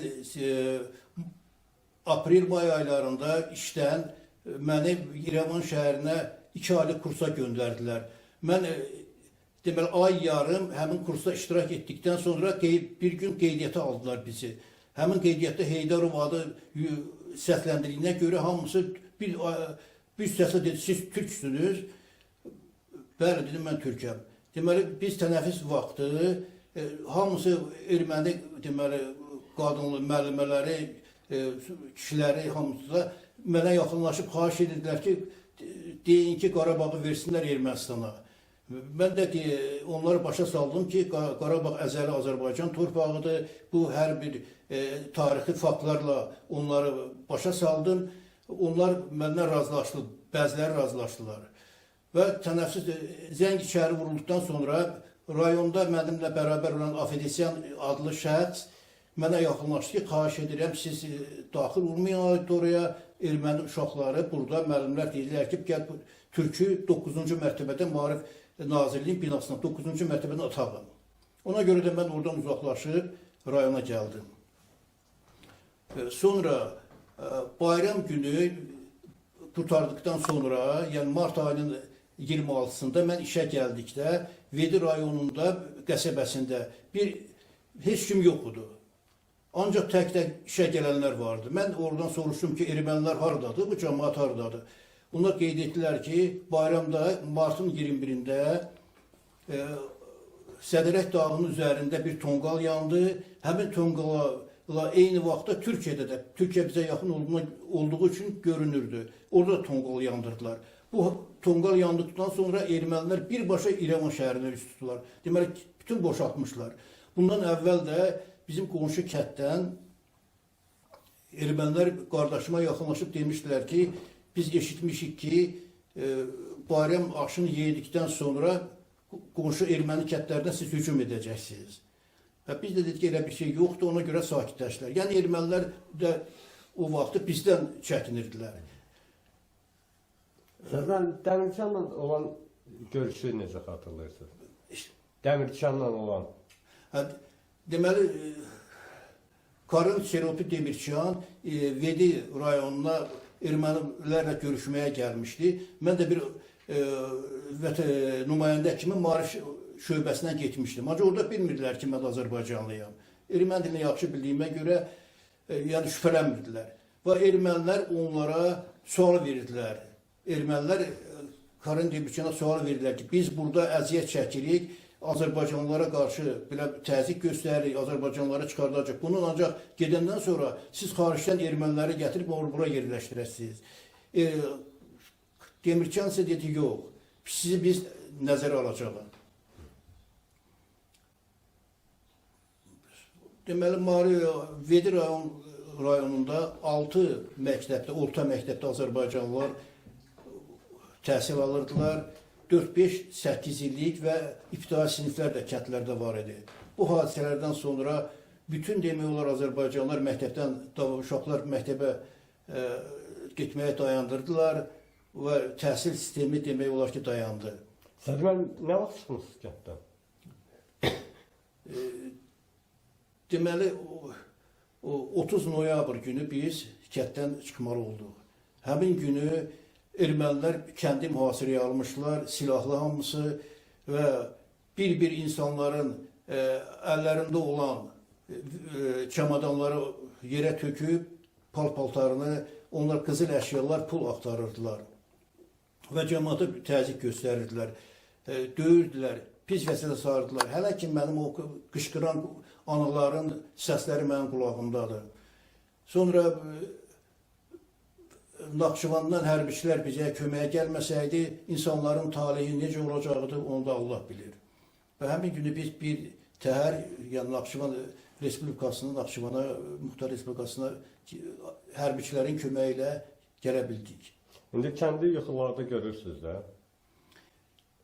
Yoxsa yox, kəndi inciyib sizdə? Yox, demək olar ki, biz həmişə mən kəndi yuxularda görürəm. Biz yaylağa gedirdik, Əyrica yaylağını, Vedidən yuxarı Çimən kənd, Qarabağlar, Küsüz, Əziz kənd, Kolanlı, həmişə mən bu kəndləri yuxuda görürəm. Və ora qayıtmaq üçün də bizim ən birinci arzumuz odur ki, Qərbi Azərbaycana yenidən qayıdaq. Təşəkkür, çox sağ olun.